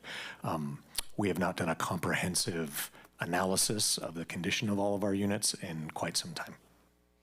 I think this is a good idea, because I think it should help in prolonging the service life of these units. I will be interested to see what the one unit by the pool at Amador is, because every time I go swimming in the summer, it sounded like a train wreck every time it would start up. So that would be interesting to see. But thank you. Mr. Marzano? I don't know if you guys answered this already, but the life expectancy of these units? That I can't speak to. The life expectancy of the new CO2 sensor thermostats? Or, Yes. I believe it's published at 10 to 12 years. Okay. That's just based off of Energy Star and Pelican both have their published. It's somewhere in that range. And if something was to happen to those units, we're on the hook to replace, repair. I believe there is a warranty that is at least 1 year for the work that's being done. Yeah, most of that stuff. So anything that would be a defect of the unit. I mean, yeah. Usually the thing that goes bad is some sort of wiring or electronics. Right. Okay. If it does, and that usually happens within the first, couple weeks of installing it. Okay.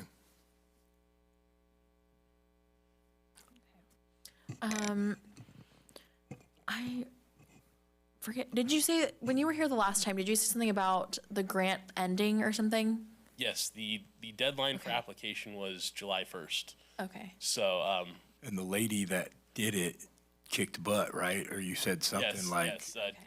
Kelly was administrative assistant to Correct. Supergo, and she facilitated the flow of ridiculous amounts of paperwork to meet that deadline. Yeah. Okay. Are CO2 sensors a requirement now for a school district? I don't, it's not. The short answer is yes. So, Okay. along with this, there's a California Assembly Bill 2232 made most of the requirements of the CalShape grant mandatory. And it was the date for that starting. They didn't actually put a date on it, but was the first of the calendar year after the next triennial meeting of the California Public Utilities Commission. So I didn't actually look up what that date was. I just remember that language. So, but yes, that is now going to be mandatory. And if you didn't get the grant money to do it, then you get to do without it. And then just really quick, CO2, it says sensors. Is there this might sound like a really, really dumb question, but is there something that happens if there's too much CO2 in your room? Well, there are a couple of things. I mean, at a certain level, it obviously becomes hazardous. Okay. The University of Stanford, I want to say about 20 to 30 years ago, did a study on the effect of too much CO2 in a learning environment and the negative impacts it has on the students. And there's a level at which it actually prior to being hazardous, negatively impacts brain function and the learning of the students. And so that was sort of the drive behind AB 2208. They actually referenced that study amongst others. So, yeah, it actually does negatively impact the learning environment just due to a lack of oxygen to the brain, in simple terms. Okay. All right. And then this is all being funded out of grant money? Correct. Correct. Okay. Minus replacements down the road for the sensors itself? That would be figuring out. Okay. So one more question. So on this 16-page assessment of each unit you're going to do, I just want to make sure we're going to get the life expectancy of that unit, the efficiency, and the cost to upgrade. Will those be included? Those can be included. So I can talk to our subcontractor and have them include what a replacement cost would be for those units, but you will get the age of the unit, and the life expectancy of an HVAC unit is 15 years. That's the generally accepted life expectancy. I've seen units that are 32 plus years old that just won't die.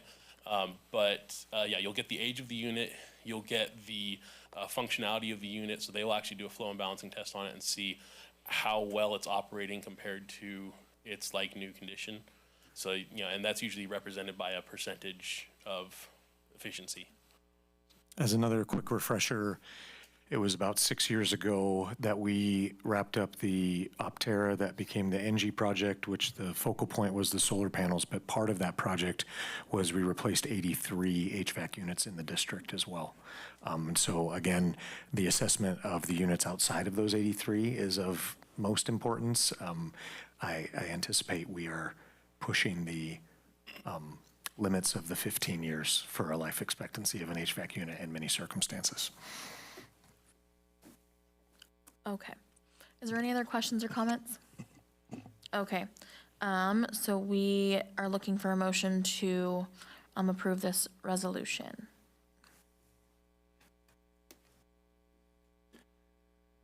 I move to approve item 14.4, resolution 2024/2025-09, Energy Services Agreement, Serco Energy Solutions, Inc. Second. Okay, and the vote, Ms. Patterson? Yes. Mr. Gale? Aye. Mr. Farrar? Yes. Mr. Crow? Yes. Mr. Marzano? Aye. And I'm also an aye. Okay. Looks like we're gonna move on to a public hearing for the 24-25 Education Protection Account, spending determination. Mr. Norton? We'll open the hearing. Okay. Okay. All right. Big time. All right, so we are going to hold a public hearing to review the Education Protection Account spending determination. So the public hearing is open. Do we wait for comments? Okay. Anybody have any comments? Okay. We will go ahead and close the public hearing. Okay. We'll move on to item 14.6, the resolution 2425-10, Education Protection Account spending determination with Mr. Norton. Thank you. So on November 6, 2012, the voters approved Proposition 30 to set up an education protection account and then on November 8th, 2016, approved Proposition 55, an amendment to Proposition 30 pursuant to Article 8, Section 36 of the California Constitution. ACUSD is required to determine how monies received from EPA are spent in schools. The Education Protection Account funds cannot be used for salaries or benefits for administrators or any other administrative costs. The Education Protection Account is not new funding. The revenues generated from Proposition 30 and Proposition 55 are deposited into a state account called the Education Protection Account. School districts receive funds from the EPA based on their proportionate share of the statewide local control funding formula, or the LCFF amount. A corresponding reduction is made in the district's LCFS funding equal to the amount of their EPA entitlement toward this initiative. So essentially, annually the district and the COE are required to report how the funds were spent from the prior year and adopt a resolution on a plan essentially on how they plan to spend it going forward. The district has annually spent these funds on classroom teacher salaries and benefits, as these funds are restrictive in a nature towards this makes the most sense. We're going to spend way more than this much on teachers' salaries and benefits, so this is a perfect fit for this particular funding. So this resolution shows the supporting exhibits that identify that we spent it all last year on teachers and salary benefits, and that we're going to do it this year as well, at least the plan is. And we recommend that the board approves this resolution. And I'm available for any questions you may have. Okay, so we'll just go down the row. Ms. Patterson, any questions or comments? No, not at the moment. Okay. Mr. Gill? No. No. Mr. Farrar? Okay. Okay. Mr. Crow? No questions. Mr. Marzano? No, no questions. I also don't have any questions. We would just look for a motion for the resolution. Yeah, item 14.6. I move to approve agenda item 14.6, resolution for 2425 TAC 10 education protection account spending determination.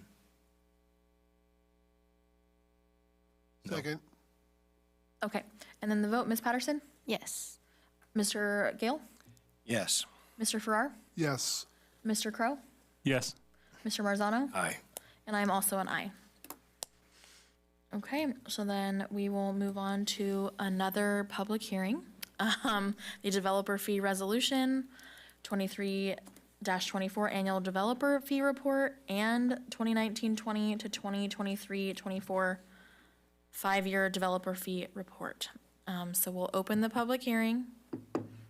Any comments? Okay, we will close the public hearing. And we will move on to the next item, which is 14.8, the developer fee resolution and fee report with Mr. Norton. Perfect. Thank you, Board. Per Government Code Sections 6601001D and 66006B, the district is required to report annually to the Board and the public on the developer fee fund. Prior to the report, the superintendent must make available a copy of the resolution along with any exhibits, which was done at the previous board meeting as an informational-only item so the public could see it and everything. Developer fees are charges levied on new development projects within a district's boundaries. These fees are designed to help the district offset the costs associated with accommodating the increased student population that comes from these new developments. Then you'll notice we have for this time a 5-year report. Every 5 years the district is supposed to summarize then exactly how we spent it over the course of the previous 5 years. So this is one of those times where you will see that embedded in this. So this won't be an annual thing where you'll see a 5-year trail back every so often or every year, but this particular one you will. One thing you will notice though in the 5-year that the trend has gone, that we are seeing a slowdown in developer fees that we are bringing in. So that is one thing we have here. We do have it outlined of how we spent it the previous year, and how we look to spend it the next year is very similar. So. All right, thank you, Mr. Norton. Ms. Patterson, any questions or comments? No. All right, Mr. Gale? The only question I have is in regards to attachment A on the developer fee report, wherein it states, for example, that there's a few items that reference consolidated high school. And so one says consolidated high school, 2-story building, 10 classrooms, $207,154. Have we spent that money yet, or that's just planned spending? That was planned, or sorry, not planned, but that was spent as of last year. So those are architectural designs that were spent this last year. Okay. Anything else, Peter? Okay, Mr. Farrar? So on attachment B, we have developer fees refunded. Why would we give money back? It's because generally the permit was canceled, so it's usually after that. So if the permit gets canceled, so they didn't build it. Correct. Okay, Mr. Crow? No questions. Mr. Marzano? First one, Exhibit BD. Very last thing. Remaining funds will be used as needed according to Government Code 66006 Bravo 2. Any remaining funds will be used as needed. What does that look like? Because I looked up 66006 B2 and it doesn't say that, and I didn't understand what it said, but that's why I'm asking you. Can we, so if there's remaining funds, we could spend it on food? No. So what is outlined in Exhibit B of the resolution? Right. It does note future facility needs, modernization of various school sites, continued consolidation expenditures. So that's what we'd be looking more so at, not necessarily food. Okay, so you can't just spend the remaining balance on some random no. thing. And these developer fees are they very specific. Yes. Okay, cool. Thank you. And then my other one was, and I hate doing this because I don't even speak English that well. On the actual agenda item, it says this is to make the items publicly available prior to the public hearing. Sorry. Thank you for that. We will correct that. Right. Okay. I didn't have any further, well, actually, I do have a question. When he just brought that up about the excess fees and you talked about like spending on consolidation and such, or do anything, if we had excess fees that we were able to use, all those expenses would have to come to the board first, is that correct, for approval? Or with this, would it just be allow you guys to spend them? Generally, we've just spent them based on this resolution allowing us to do so. Okay, that's interesting. Okay, But again, most of those expenditures received board approval when it came to the planning work for consolidation, the environmental impact report, and some of these other design and plans and facilities work did come to the board. okay. Do we plan on having excess fees? Do we usually have extra fees to spend? Well, we will be bringing in some fees this year. What we then to spend them on, it just kind of depends on the Sure, necessity. there's lots of things I'm sure we could spend them on, but. That's realistic. We're going to have plenty of things. Yeah, I don't foresee us having a problem spending the funds. I'm just, We've always treated this fund very differently than what we would do in our, like, let's say our general fund. Our general fund, we can create a budget based on the metrics given from the state and knowing our student population and student attendance. We are captive in the sense of this fund, the revenue for this fund flows as building in the county flows. And so our protocol has been, we do not commit to spend any funds in Fund 25 until the money is already received. Because budgeting for this, we've seen some, we anticipate, but we've seen some significant changes. For example, I believe it was a year and a half ago, the water agency came in and put a stop to any new developments in the county. And so that brought a lot of the building and the planning of building to a halt, which then created obviously fewer building permits. And so it's, while we do our best to anticipate the revenue that will come in, we don't make plans to spend until the revenue is actually received, if that makes sense. okay. I have another question that popped up with your questions. Correct me if I'm wrong and help me through it if I'm limping. There was a resolution that was passed back sometime that stated anything regarding, and I'm bringing this up because you brought up consolidation in an example. There was a resolution that was passed sometime back that states that the superintendent can do what they see fit regarding consolidation without board approval.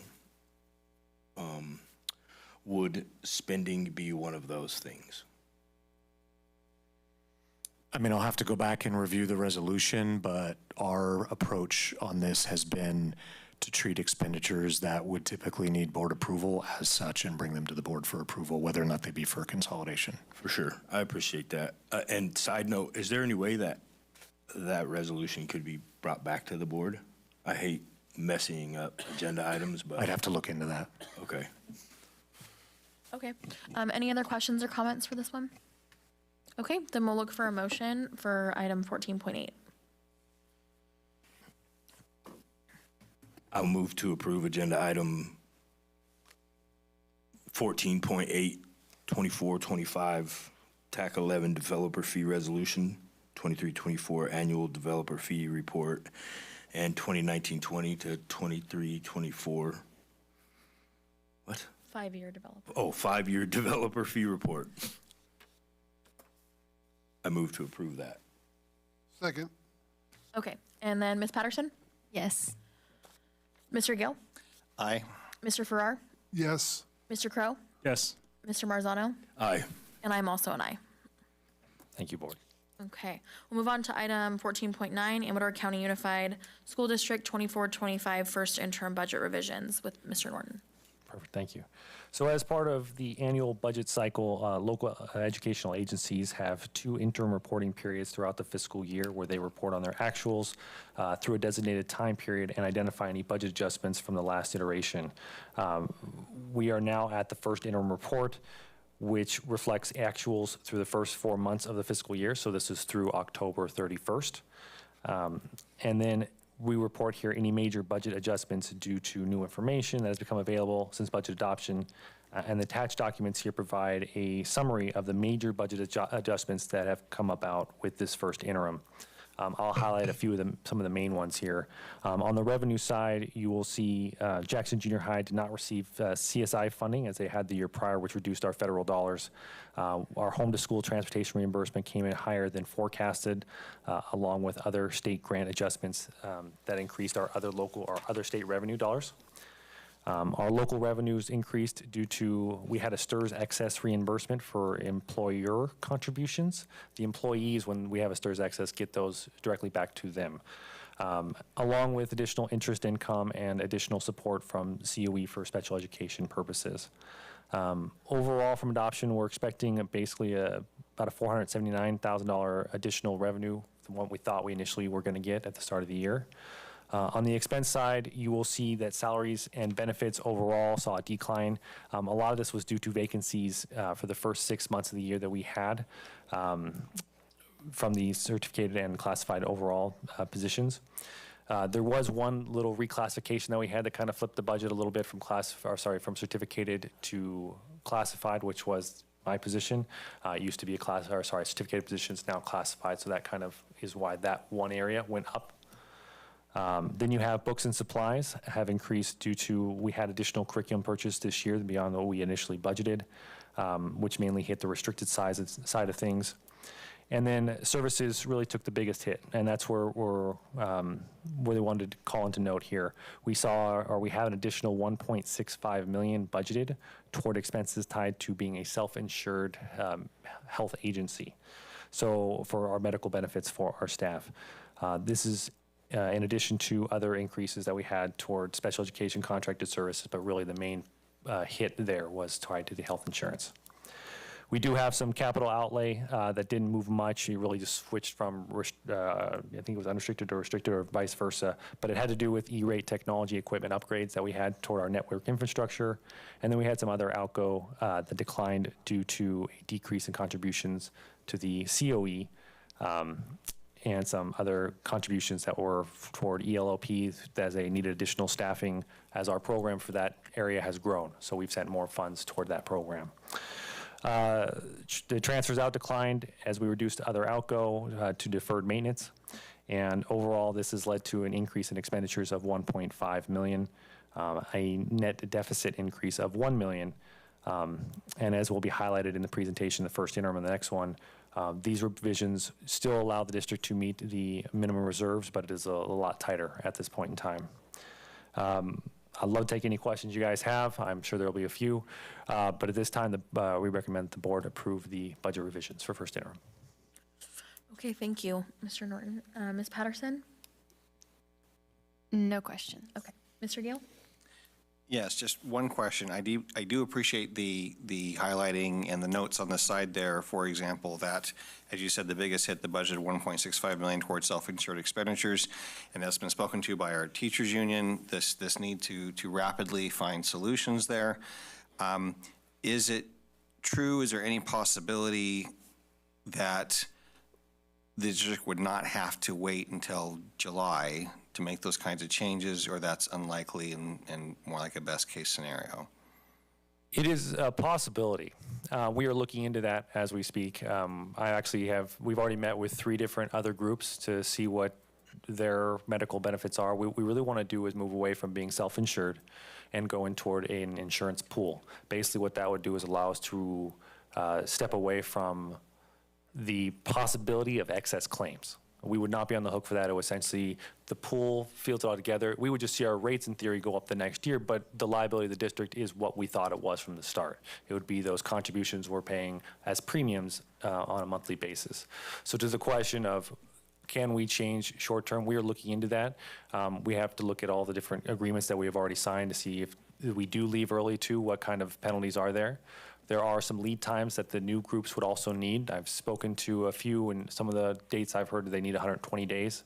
So we're looking at least, that's a decent amount of time. So yeah, so we are moving as quickly as possible. We had, like I said, already 3 meetings with 3 other groups. We have 3 more actually tomorrow. And my goal is to, when we get back in January, meet not just with the teachers union who spoke today, but with all the bargaining units to continue to keep everybody in the loop, because we're all in this together to find the right answer. All right. Mr. Farrar? So thank you for all the information. I would just ask that maybe next time, if you can put it on the big screen and maybe have a pointer so it's a little bit easier for me to follow, because I was bouncing all around. That would just be easier for me to follow. Absolutely. No, that's a good suggestion. Okay. Mr. Crow? One question. Last year, is it staying about the same, increasing or decreasing for the special education budget? That was my question. So we see special education hit more so on the county side. There is definitely some hit on both sides. There's increases for contracts and services, NPS, all the fun stuff.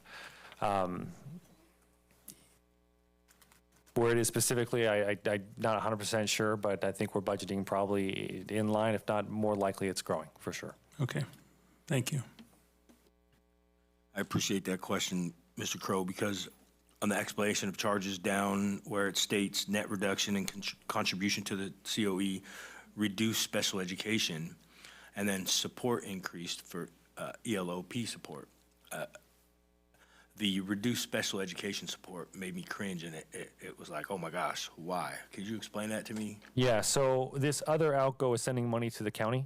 And so we did not send as much money from the district to the county because the county has a different funding source that we tapped into. It was the Medi-Cal dollars, which we will get to when we get to the county presentation. But we had talked about this a little bit with unaudited actuals, where we had the Medi-Cal billing increase from the year prior. So we leveraged those funds as opposed to the district's funds this year in order to better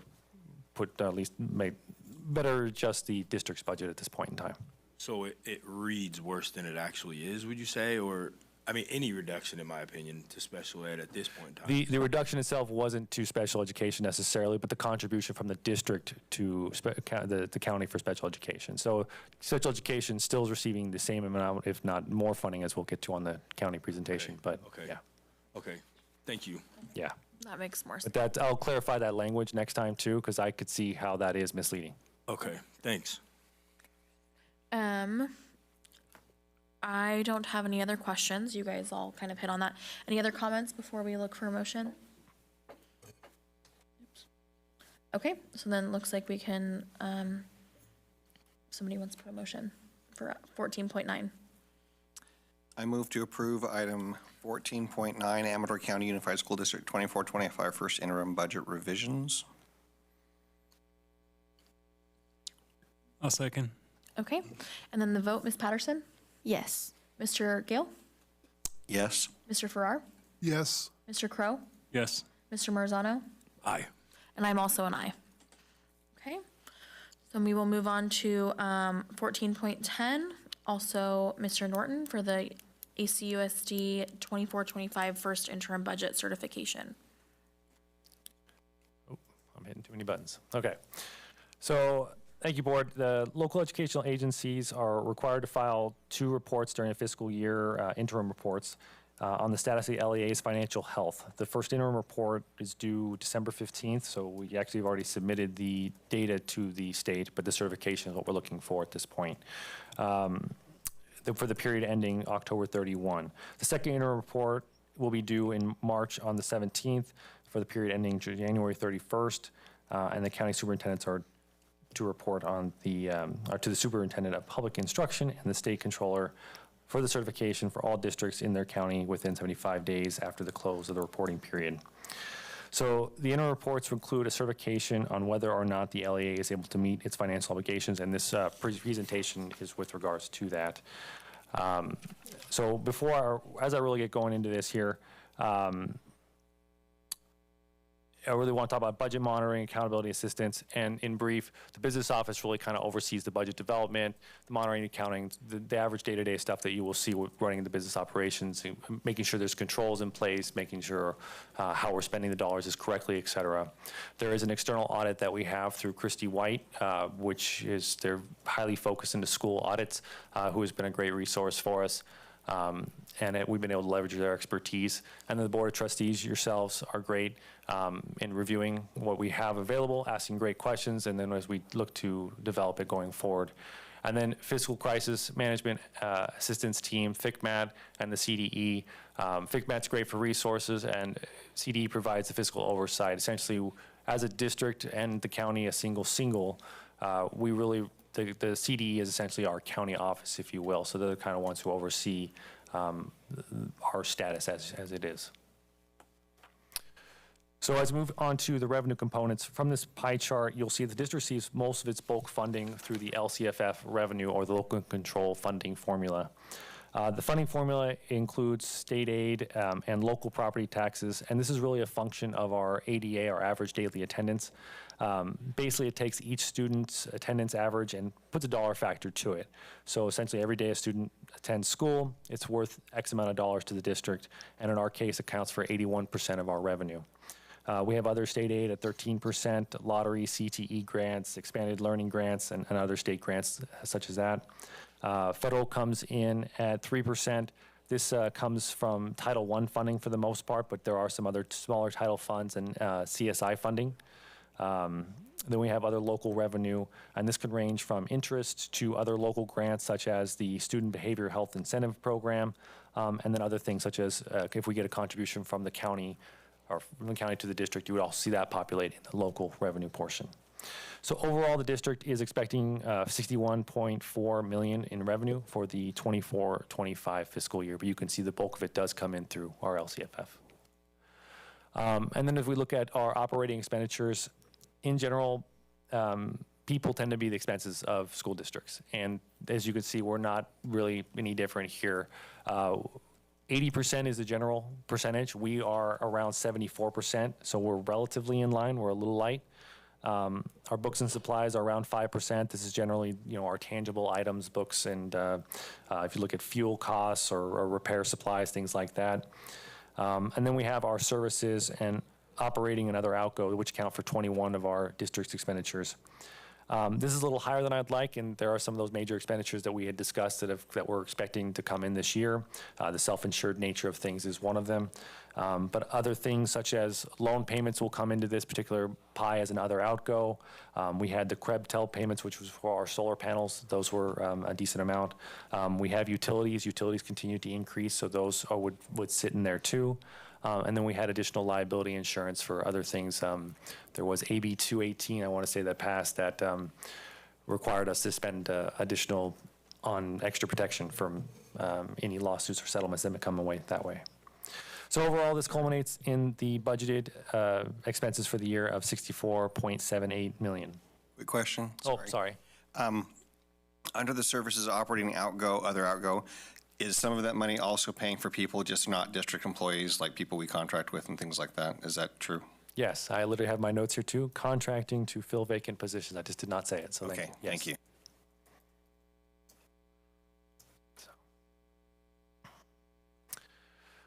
So this just puts the perspective of the salaries and benefits piece. So again, you see the 74% there.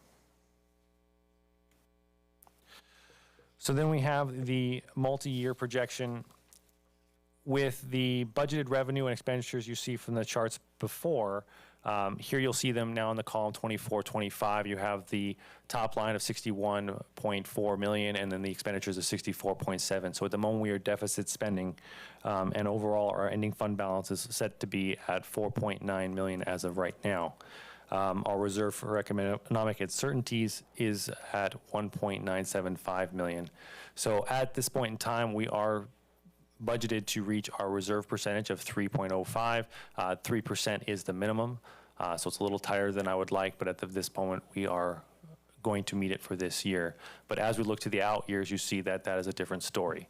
And so we have, over the next 2 years, we do have increasing revenues going up each year, and we do have decreasing expenditures, but still at a rate that's a little bit more than we would like.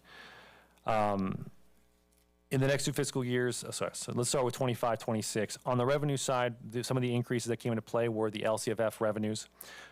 This, again, as I mentioned before, was tied to our ADA. As we've seen with our P1 estimates for ADA, we are seeing that our enrollment is declining and as well our ADA is declining. And so with that, it won't have as big of an effect this current fiscal year, but we start to see it in the next 2 current fiscal years. Our COLA is expected to be, as of this point in time, 2.93% for next year. but our revenues are only projected to increase for the LCFF calculation by 0.94%, so less than 1%. And the main reason for that is our average daily attendance average starts to dip the next year. So even though the COLA goes up, our actual amount we receive does not go in line with the COLA because our ADA went down. So in 25, 26, some other things to highlight. We see our first COP loan payment. That's going to be $1.27 million. That is due beginning of 25, 26, which is an increase in expenditures. Salaries will step, so folks will see a 1 to 3% increase if they are eligible to do so with their next step or what have you. Savings we would see as we've got budgeted in here because we are planning to move away from the self-insured function of things. We have taken out that 1.65 in excess claims for the next year because we believe that will go away with whatever pool we join. And we are expecting additional local revenue as COP funds have been sitting in an investment account currently. So those funds should gain some interest, and we expect that to be roughly around $750,000 on the revenue side as a buffer. Does not quite equate to the COP loan payment, but is a nice offset, at least for the first year of that payment. And then we are expecting some attrition that will help save some expenditures.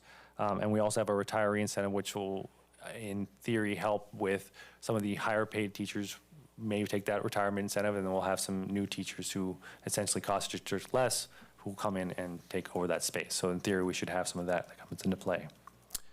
And then lastly, there are a few restricted grant programs that do end in 25, 26. So some of those will help alleviate some of the expenditures as those start to tick off the board that year. So then in 26, 27, similar to 25, 26, the LCFF revenues do increase, but again, not to the full extent of the COLA. The COLA is expected to be 3.08%, but the LCFF revenue for the district is expected to increase by only 2.6. So it's a little bit closer to in line because we've already started to see the dip, so it doesn't affect it quite as much. Some other changes to local revenue will decline because that interest has been used in the previous year from the COP, so that is gone. We won't expect to see that again because we are hopefully at that point spending toward construction of consolidation. And at this point in time, the plan is to consolidate. So in theory, if that also happens, then we would see some savings in terms of utilities and other pieces from that standpoint. And then we again estimate the folks will step in terms of their salaries, so they would again see that 1 to 3% increase. So there's a lot to this. So it kind of outlines that overall our expected fund balance is to decline to $2.9 million, and our economic reserve for uncertainty in 25-26 will be at $414,000, and then in 26-27 our fund balance will dip to $2.3 million, and our reserve for economic uncertainty will be $245,000. Both of those at this current point in time stand below the 3% threshold. In 24-25, the district was relying, or is relying, a lot on one-time funds for staffing, to support the staffing levels we are currently at, which is impacting then 25 and 26 as well, as those one-time funds have then gone away because we've used them all in this current fiscal year. So in order to right-size the budget, the district will need to look to make strategic decisions with personnel in the coming spring for the budget years going forward. And in addition, help reduce expenditures through the process of exploring the new health and welfare alternatives we've already discussed, and eliminate our exposure to excess claims. And we've already touched on this, but as of today, we've reached out to 8 other organizations to see what their health and welfares look like for that piece of it. And so that's the long and short of this slide. I guess I'll go with any questions before I move on, because I can see where this one will have some. Okay, so on the expenditures for 25-26. Yes. You said that will include loan interest payment that year of 1.2? So yes, the first loan payment will be of the 1.2 million, yes. So how do we go from 24-25, add a $1.2 million interest payment, and drop our expenditures $360,000? Because we are also getting rid of the health and welfare excess claims of 1.65 million. Okay. And then in 26-27, you said we'd hope to start using the loan money for construction. Correct. But won't we still have a 1.2 million? It's still embedded in the line across, yeah. So it continues on. So it doesn't go away, because I thought that's what you said. No, what I was saying goes away is the interest we earned from the, Oh, so it won't be, okay, gotcha. Yeah, So we won't earn be interest in making money on that money. correct, yeah. In 25, 26, we would have earned money from basically the year prior that we would use toward that loan payment. So essentially, we on the top line have $750,000 roughly that we're going to bring in this next fiscal year from from interest on the loan dollars that we have because we've been investing it. So that helps offset at least the first payment to a degree. Doesn't fully cover it. The loan payment's still there. It's the 1.2. The next year, because we're spending that money now, we're not investing it anymore. That loan interest that we were accruing on the loan, the interest we were accruing on the loan from investing it is gone in 26, 27. Does that You make have to sense? pull all that money out at once, so none of it can accrue interest? Well, we would still maybe have some, but it would be dramatically reduced. So for budgeting purposes, it was taken out because I believe our plan would be to spend as much of it as possible for this construction.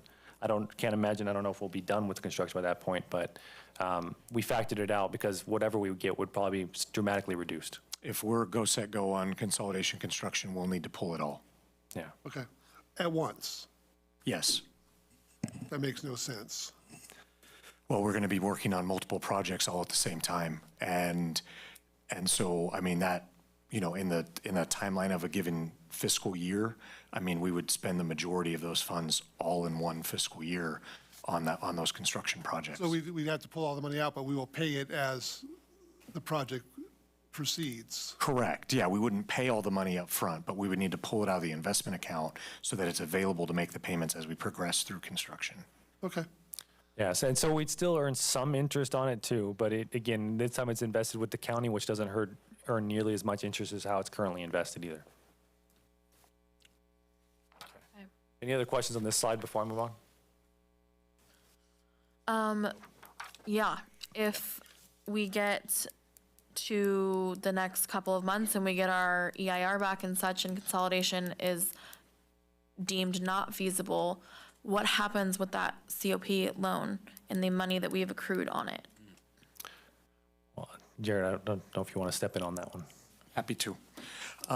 So if we send the money back, we cannot profit from the interest earned, but there is a mechanism to send that money back.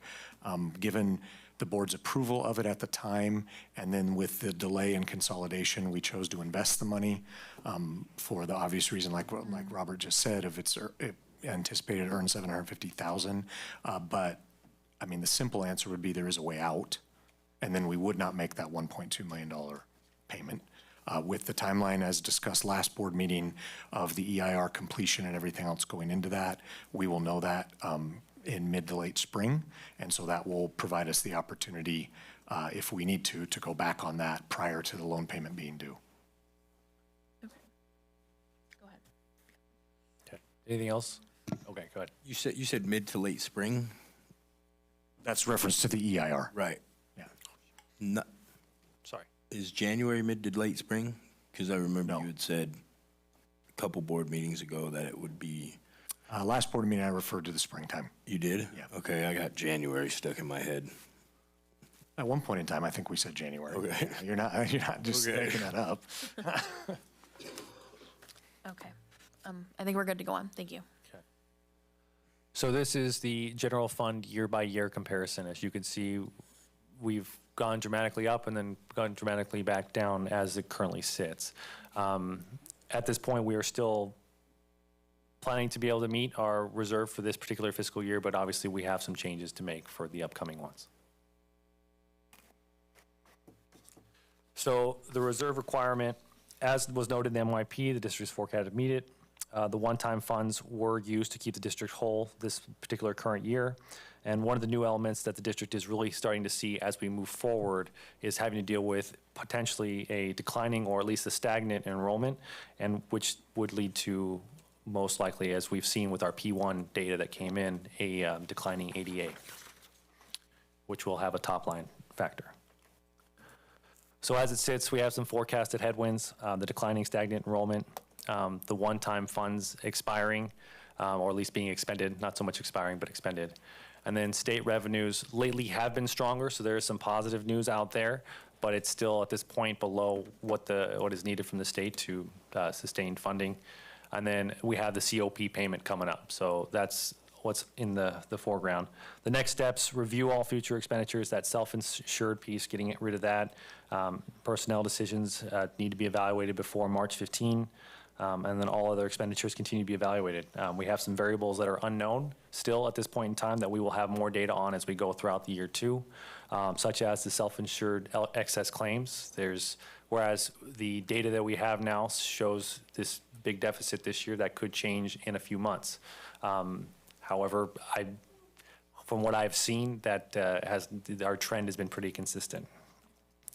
And then how ADA will affect. Whereas we saw ADA dip in P1, doesn't mean it's going to stay down in P2, but it also doesn't mean it's going to stay where it is. So there are some variables that we will continue to see play out. How California does things, where those revenues come in will also have an impact. One thing we are planning for as of now, if consolidation does happen, and what the plan is we should see savings in the 26-27 year tied to it. And so that would help in the long term. And then continued high level of engagement from the board for these fiscal matters, asking your great questions. That's how we go from there. So then moving forward as well, go ahead. Okay, so one question. Please. I don't see listed on this particular document what our current average daily attendance rate is. If we were to somehow, I don't know, rally the troops and get them excited and kids, you really should come to school, or whatever it is we do, and increase that by 1 or 2%, would it have much of an impact or marginal at best? Every ADA increase has a major impact. Last time I looked at it, each percentage of ADA was almost 400,000 in revenue. So, I mean, this is more of a statement on enrollment than it is on attendance percentage. And that goes back to the reference when we were talking about developer fees of no new developments coming into the county. And so with that, we are seeing stagnant to declining enrollment. And so when you have fewer students, it's hard to get your ADA to go up. And so that is the bigger problem. It's not as much our students' attendance percentage as it is the number of students we have in the district. Is that common right now in public school? Decrease in enrollment? In California? In Yes. California, Big yeah. time. Right. Now, Increase in much charter more and private? dramatic decreases in coastal and city valley regions of the state. Some foothill areas are seeing growth. A couple years ago, we were projected to see more growth, but that was prior to our water situation in the county. And that water situation, I know I bring it up a lot, but it's having a major impact on our enrollment and our future outlook for enrollment. Yeah. And we too are losing enrollment. I wouldn't say dramatically. I wouldn't say dramatically, but it's a slight decrease that we're seeing. And enough to make those pretty graphs and charts look like something's happening. Yeah. Right. So, and also, Robert, I don't know if you're going to reference this, but there was a question about ADA.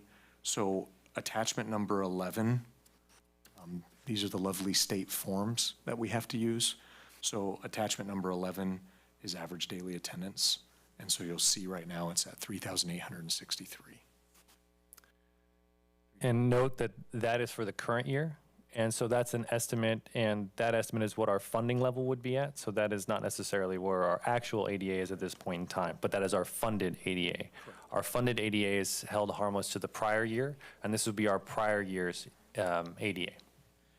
Where could we find kind of a past view of the decline? We can put something together pretty simply from our student information system about our enrollment, if you're looking at enrollment. For sure. I can help Robert put that together. I've done many enrollment reports for the board, so we can use, years past. I think it'd probably be good to go back at this point 5 years. Okay. Okay. So easy question for you. I know what the COP payment is, but I can't figure out what COP stands for. Certificate of Participation. I did have a question. When we're talking about the COLA for next year, and then we're talking about in relation to ADA, are those two separate things, or are those dependent upon each other? So the COLA, I mean, they are related, but I mean, Sure. they are also independent. Our ADA is our ADA. The COLA is Right. the increase that the percentage that the state is dictating. So even though our ADA, let's just say it goes down, but the COLA goes up, they're inverse. And so actually what happens is you end up somewhere in between, if you will. So if you both go up, then oh my gosh, that's amazing, because then you would see an increase beyond the COLA. So the only thing the COLA is stating is the per student amount allocation is going up by the COLA. But if you have fewer students, your not total funding doesn't go up the same as the COLA. Sure. I know this isn't, well, I mean, it is a you problem, but I don't know that this isn't like, I don't understand how this is even like a thing, how that's funded. If they're telling you it needs to go up by 2 point, whatever you just said, %, but they're not actually going to give you 2 point whatever percentage more, regardless of your ADA. Yeah, it's a 2% on a per student average. And that's what we're referring to. So if your student average drops, down. then your overall funding doesn't go up by the COLA. All right. Interesting. Okay, thank you. And so with this, we need a certification for our first interim. As everything currently looks, I would recommend that we look at a qualified status. Now, just for clarification, it is certification determined whether or not the district will meet its financial obligations in the current fiscal year and the following 2 years. Positive would mean that it will meet, qualified means that it may not meet, and negative means that it will not meet. At this point in time, I can't say that we will not meet, but I also, I think we're in that kind of middle state right now, or was a may not meet at this point in time.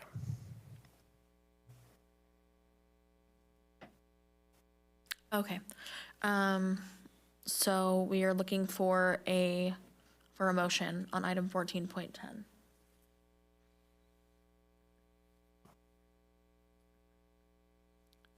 And to clarify, I don't know if this will help, but it's a motion to certify in one of the three aspects.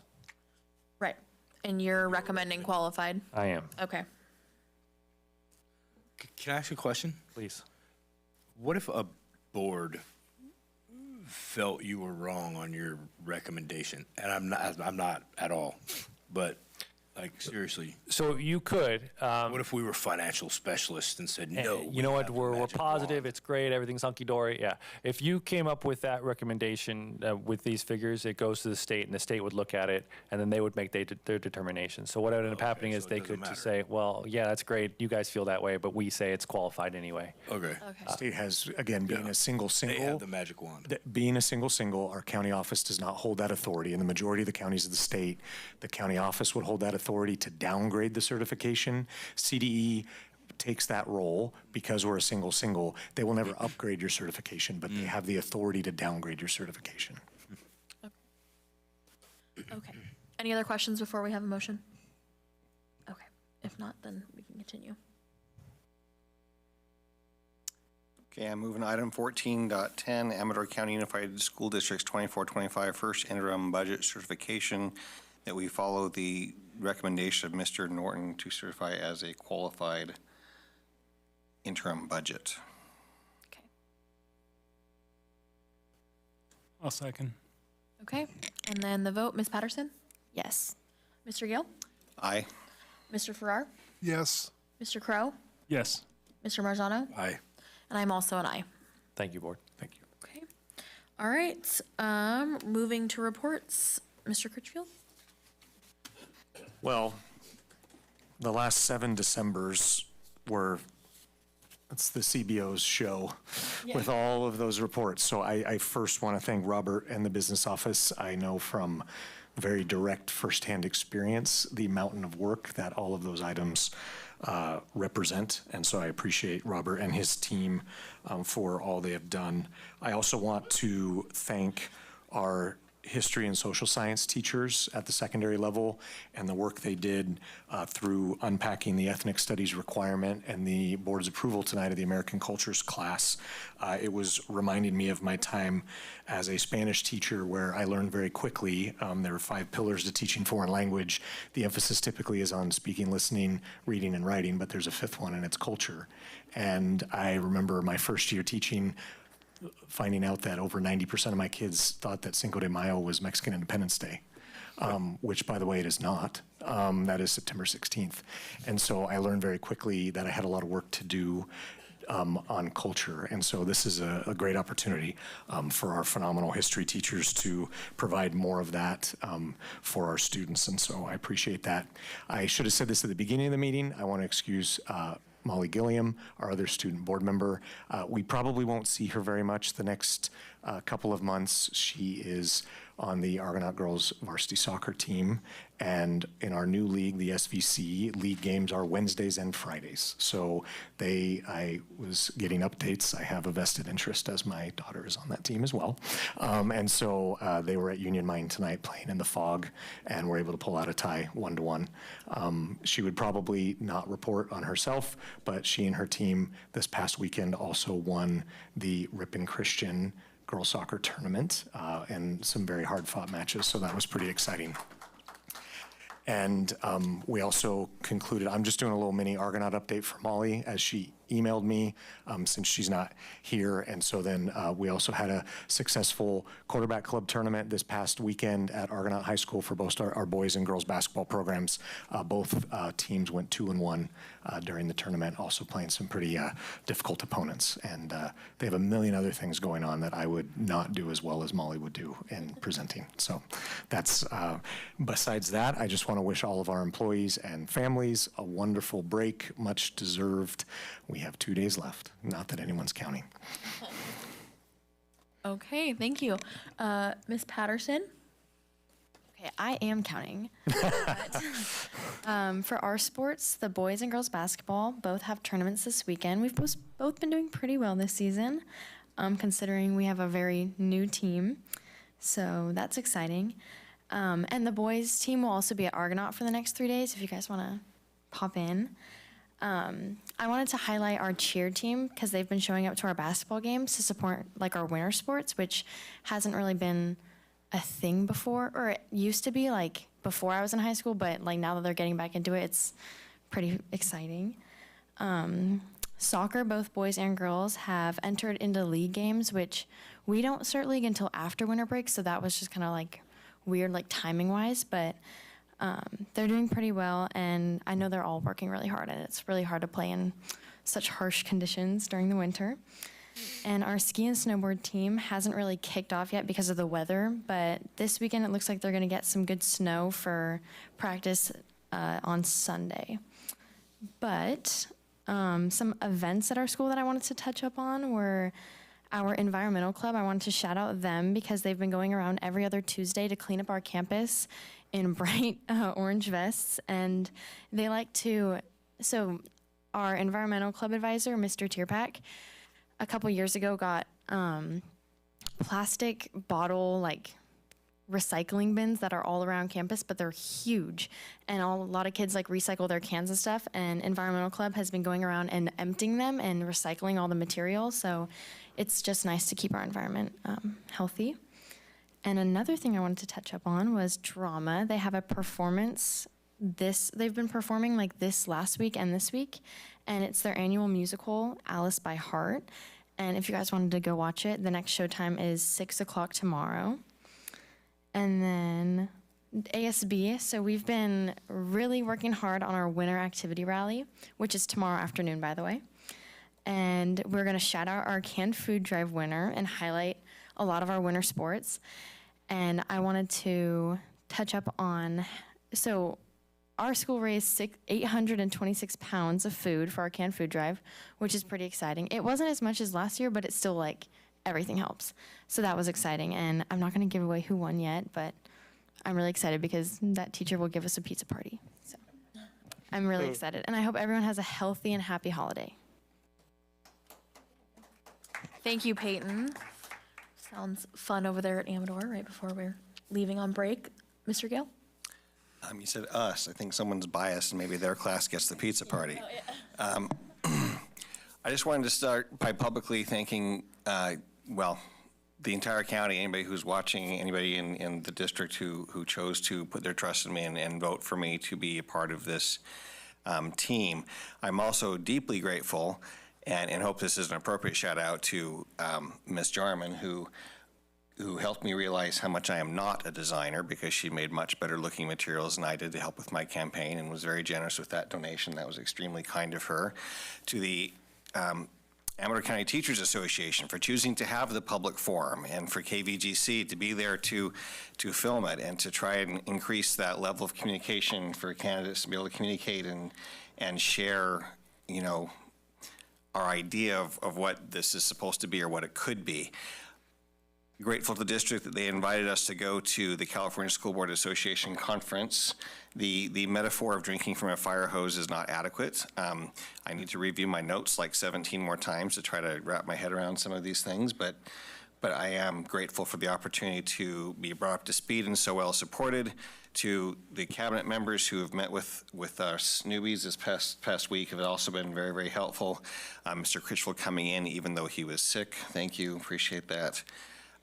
It's a lot, and I know there's certainly lots of room to grow. Still trying to learn what all of the rules are and how we can and cannot communicate, but to anyone who's watching out there, please reach out. We do want to hear your voice. We want you to attend. We want to hear what you have to say, because that's an important part of this whole process. So thank you. Hey, thank you. Mr. Farrar? So I would probably echo Peter's statements and thank everyone out there that voted for me, and confidence in how we'll help guide the school district for the next 4 years, Peter and I. Yeah, and I'm just very excited to be on the board. My mom was a school board member in a different district, and she really prompted me to run for it, as did my stepdad, who has passed away recently. So I'm just hoping to do them proud and the citizens of Amador County proud. All right, thank you, Ken. Shane? First off, I want to welcome Peter and Ken to the board. It's glad to have 2 more targets up here with us, 5. I did want to mention the school board conference that I went to. I was able to go this year. The previous 2 I've been sick and unable to attend, and as Peter said, it is drinking from a fire hose when you go there, but there was a lot of interesting subjects. One of the ones that really stuck out to me was the development of AI and how it can help schools, but there can also be problems that it creates. And so I look forward to more information as that further develops, and hope everyone has a good break. Okay, thank you, Shane. James? I don't have much to report. School board conference was great. First I've heard of the drinking from a fire hose, and that's a great that's great to hear it that way, because you definitely are on information overload. It is a lot to take in, but I always feel it's either good to refresh or even get the new stuff that's at the conference. I feel is great as a board member to come back and have it in your toolbox, if you will. Definitely want to give a shout out to the Argonaut cheer team again. They had their fundraising dinner. These girls had a massive goal to meet, and this circumstance, along with every circumstance that I've been a part of since I've lived here, with these students in our community have goals to meet financially. The community just is crazy. Like, they just get these kids to their goals, and they did good. I don't know the outcome of it, but just sitting back and looking at all the community members that were there, the auction, like people were buying 2 bags of chocolate chip cookies for $400, and I bought a $150 bowl of banana pudding, and like, I mean, it was great. The kids definitely are gonna get to experience something that a lot of kids probably never will in their life. So they did good. Those cheer coaches are awesome. I hope they have a great time, and the community is amazing. That's about it. Okay. Thank you, James. I did not get to go to the school board conference. I was a little sad about it, but I do have a baby that is attached to me literally almost all of my days. She's probably screaming actually right now. I wasn't able to make it this year, but what they said is true. It is information overload. Sometimes I feel like I'm still a new board member learning things every single time we come to a meeting. I'm grateful. Thank you guys all for trusting me and voting me as president. So I look forward to working with everybody. Welcome Peter and Ken, and of course, everybody else that we've already been working together. So I look forward to hopefully making some really positive movements in our district. And that's all I have. Okay, so looks like we're on to our next meeting, which according to that paper, it looks like January 15th, 2025, next year. So our meeting is adjourned. Everybody, Merry Christmas, and we'll see you next year. Do you want to just push, or do you want to? Yeah. We're gonna take just a quick break, and then we'll be back for the county meeting.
COE will spend their apportionment of the EPA funds from the prior year, and it outlines basically the intent of the district for the current year as well. Similar to the district, the COE plans to spend these funds on teachers' salaries and benefits. Okay. Are there any questions or comments on this resolution? No? Okay, then we can look for a motion for item 11.2. I move to approve agenda item 11.2, resolution 2425 06 education protection account. Spending determination. I'll second. Okay. For the vote, Mr. Gale? Yes. Mr. Farrar? Yes. Mr. Crow? Yes. Mr. Marzano? Aye. I'm also an aye. We'll move on to 11.3, Amador County Office of Education's 24-25 first interim budget revisions. Perfect. And then, oh man, I don't know if this will be easy to see. Oh boy. So this is, well, And you zoom in. we'll do better next time with this. Yeah. Okay. So you guys have the copies in front, but I'll try to point it out with lasers so you know where I'm talking about. This is a companion item to the district, but the COE's revisions are different than the district's, and really the financials are just different. So even though it's companion, they are different in that sense. Major adjustments would be the revenue areas. At the very top line, man, the pointer's not working. You turn it on, maybe that'll help. Hey, okay, so the top line here at the very top. The LCFF revenue doesn't really adjust very much. It's just a very minor adjustment in the calculation. The federal dollars, which is the second one down here, there's a reduction in the IDEA funds of about $52,000 for this year. For state revenue, we see an increase in AB 602 funding that, wow, this is hard to see from this far away even. That is really tied to special education funding overall. This has a function similar to the LCFF formula. So when the calculation was redone here and we have our apportionment calculation from the state, it did go up by about $200,000 plus for the year. And then overall, and then on the local side of revenue, there was a reduction in the USD contribution for LCAP expenses as well as special education contribution. The LCAP was a lot smaller, which is why you really didn't see it on the district side. It wasn't really as much of a factor, but on the county side, it becomes more so. So that's why you see a little bit here on that piece of it. So overall, this increased the local revenue by about $300,000 because we had a new grant come into play. I didn't bring that one up. I'm skipping around. The CYBHI grant, which overall netted us about an extra $300,000 on the county side. So overall revenue increase on the county side by $529,000. Doing this up and down is not working for me here, so I apologize for that. It's okay. We don't Fair enough. On the expenditure side of things, salary and benefits decreased overall by $750,000. Again, this is tied to vacancies that we saw in the first 6 months, and predominantly on this county side, they're going to be tied to special education. This has a effect where you look now at the services side of things, where you're going to see an increase of $1.86 million, and this predominantly is due to increase to contracting for vacant positions tied to special education. There were some other things too that are fall into play here, but that was the bulk of it. There was some of that self-insured cost, but on the county side, it's much smaller. It was only $180K. It's still nothing. It's not nothing, but it's by comparison, the main feature here is the contracted services we see increasing. Supplies did increase by a much smaller amount. This was due to some additional grant expenditures that were necessary, as well as some additional special education curriculum. Capital outlay did go up as the COE does plan to spend or use Medi-Cal dollars toward a special education van that will include a wheelchair lift. Yes, Mr. Gale. I'm sorry, I don't mean to rewind or slow you down, but on that item for the special ed, the contracting for services, the 1.8 million, et cetera, it says here that 338,000 of that was from AIDS. In the past, the district has done some creative things like using, I don't know, monster.com or whatever to try to find some filling in some of these vacant aid positions. I was just wondering if any of those efforts have been successful or no, basically our hires come through EdJoin. Are any of those creative solutions helping? I believe we do use other resources, but I'll let Mr. Palazuelos tap in on that. We have advertised, and that primarily is going through EdJoin. Then we are using some of our local, the Ledger Dispatch and others to be able to advertise positions. Unfortunately, we're just not getting the interest in those positions as well as some others that we historically may have received in the past. Could that be, I guess if you compare our county or our district with adjacent counties or different counties, would you say that our level of salaries that we're offering is inadequate or not inadequate, I guess less than what others are offering? Could that be one of the issues? I'd have to take a closer look and do comparables with them. I think that one of the bigger complexities we're all dealing with in public education is keeping up with the minimum wage for a lot of the private entities now that are required to raise their minimum wage to a level that for us is pretty out there. So, and I'm speaking specifically around fast food and some other retailers that are required to be at a higher rate than just the minimum wage for California.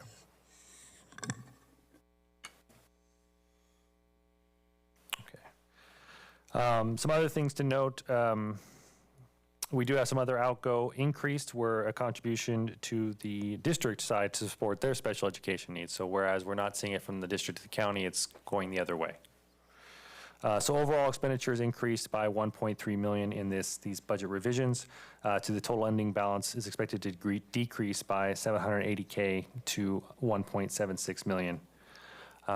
As will be highlighted further in the presentation for the first interim, on the next item, these budget revisions will still allow the COE to meet the minimum reserve requirement for the fiscal year, which on the county side is 4% and not 3%, just as a reminder. So at this time, we recommend the board approve the budget revisions as provided here for the first interim, and I'm available for any additional questions that the board has. Does anybody have any questions or comments on these revisions? Okay. Mr. Farrar, any other questions? No? Okay. If there's no other comments, then we can look for a motion for item 11.3. I move to approve item 11.3, Amador County Offsite Education's 24-25 first interim budget revisions. Second. Okay. And then we'll go for the vote. Mr. Gill? Yes. Mr. Farrar? Yes. Mr. Crow? Yes. Mr. Marzano? Aye. I'm also an aye. All right, and so we will move on to item 11.4, Amador County Office of Education's 24-25 first interim budget certification. Real quick before Mr. Norton presents, we do have a board bylaw that we would need a vote to extend beyond the 4-hour mark. We did start at 5:30 tonight. It's 9:18 by my count, and we still have a SELPA meeting to go after this. So how long would you say?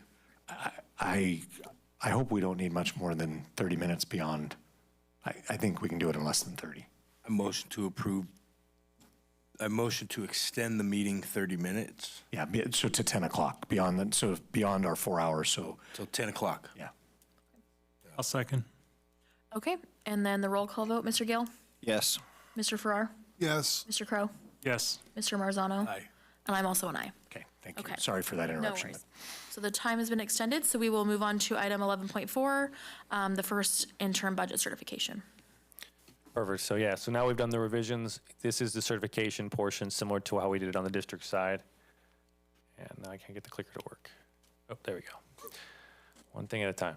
So this is the same thing, budget monitoring, accountability and assistance. Same pieces are in play here on the county side as we saw with the district, so I'll go ahead and move past this. With this, though, we have the revenue components. This is a little different on the county side than you will see on the district. The LCFF revenues are much less of a factor. We're looking at 81% on the district side. Here, we only have 28% of it. We are still heavily reliant on the state, though, of all the other sources. The other state aid in this case is tied to AB 602 funding. Again, that's more so geared towards special education. So we do get an apportionment just specifically for that. Other state things, I don't really have that here. So Sorry. And then the second largest is that LCFF formula. The difference here too is the county side sees the base grant, so it is not quite as vulnerable to ADA or enrollment swings. We are going to receive a base grant allotment, which basically gives us a minimum threshold. So the county does not have nearly as much in terms of ADA, so we're not going to creep above that minimum at any point in time, but we're also then not subject to those swings at this point in time. Federal dollars you'll see are higher. These will be tied to predominantly special education pieces that the federal government supports. There's still the Title I of things, but then you'll have other IDEA pieces that come into play, leading to increases here. And then the other local revenue we have at 18%. And this could range from various various local grants we have, such as the Cal Hope grant, and then we have that new CYBHI grant, the one that we're hoping to get some reimbursements in terms of for billing providers for services. So that will be hopefully a revenue generating one, but we may not see that for a little while. Okay. And then on the county side here for expenditures, it's a similar thing where the county, the bulk of its expenditures are tied to salaries. We see certificated staff, classified salaries, employee benefits, in this case, make up around 64%. So where I told you before, on average, we're looking at around 80% for school districts. This is pretty light by comparison to other districts. A lot of that is that vacancy that we look at. If we had those vacancies filled, we'd be much closer to the average. And so that's also why you see the services significantly higher in terms of percentages. It's all those contracted services that we have going out. Other things that are tied into that, as we mentioned before, utilities, the self-insurance costs, things like that. But realistically, the one thing that is effective on this side more so is those contracted services. We have the multi-year projection on this side with you when you have the 11.4 million in revenue, the 12 million in expenditures for 24-25. We are still deficit spending, so we expect the ending fund balance to be 1.7. With the reserve for economic uncertainties at 547,000, leading to the reserve percentage of 4.26%. So it still does meet the minimum threshold. But then as you look at the out years of 25, 26, and 26, 27, we see a similar thing as we saw on the district side. Maybe not as dramatic at the get-go, but it still gets there overall. When we look at the 25, 26 year on the revenue side, it doesn't have the same impact, again, as we talked about with ADA, the local control funding formula. So I don't expect that one to be as big of a hit where we go up by only a certain percent, but it's still not enough to overcome some of the expenditures we have where we have the deficit currently. Salaries will step just like with the district side. What I mean by that is they all just move up the pay scale a little bit for that extra year of experience that they have here with us. Savings will also include eliminating that health and welfare self-insured piece. We expect that to go down, which will help lead to some of the decreases we have in expenditures in the next year. And we are expecting some attrition just to happen naturally from year to year, and then just basically not filling some positions that aren't as necessary, if you will. Then lastly, there are a few restricted grants that are set to run out in the 25-26 year. So even though the funding has run out, but so do some of the costs that we had tied to it. One of those would be like the educator effectiveness grant. We plan to spend that out by that point. And then in 26-27, again on the revenue side, we see LCFF growth on the top line. And then estimated that expenditures will probably increase. There's not as much coming off the books that year, but we do expect employees to step up in their levels. So not a ton of movement there, but it continues that deficit spending trend. What we use in 24-25 and 25-26 that kind of help offset a little bit is the fund balance that we do have on the restricted side, and that's mainly tied to the Medi-Cal dollars that I'd mentioned before where we had that one-time increase. But by the 25-26, that normalizes, and so we'll start to see that not be as impactful in 26-27. And so that's where we're sitting at this point for the multi-year. With those Medi-Cal dollars being gone, we expect in 25, 26 to not really be able to meet the minimum requirement, and we're looking to help reduce expenditures where we can. one of those being that self-insured piece. So any questions on this before I move on? I know this one's a little bit more, there's a lot that's going on, moving pieces, assumptions, et cetera.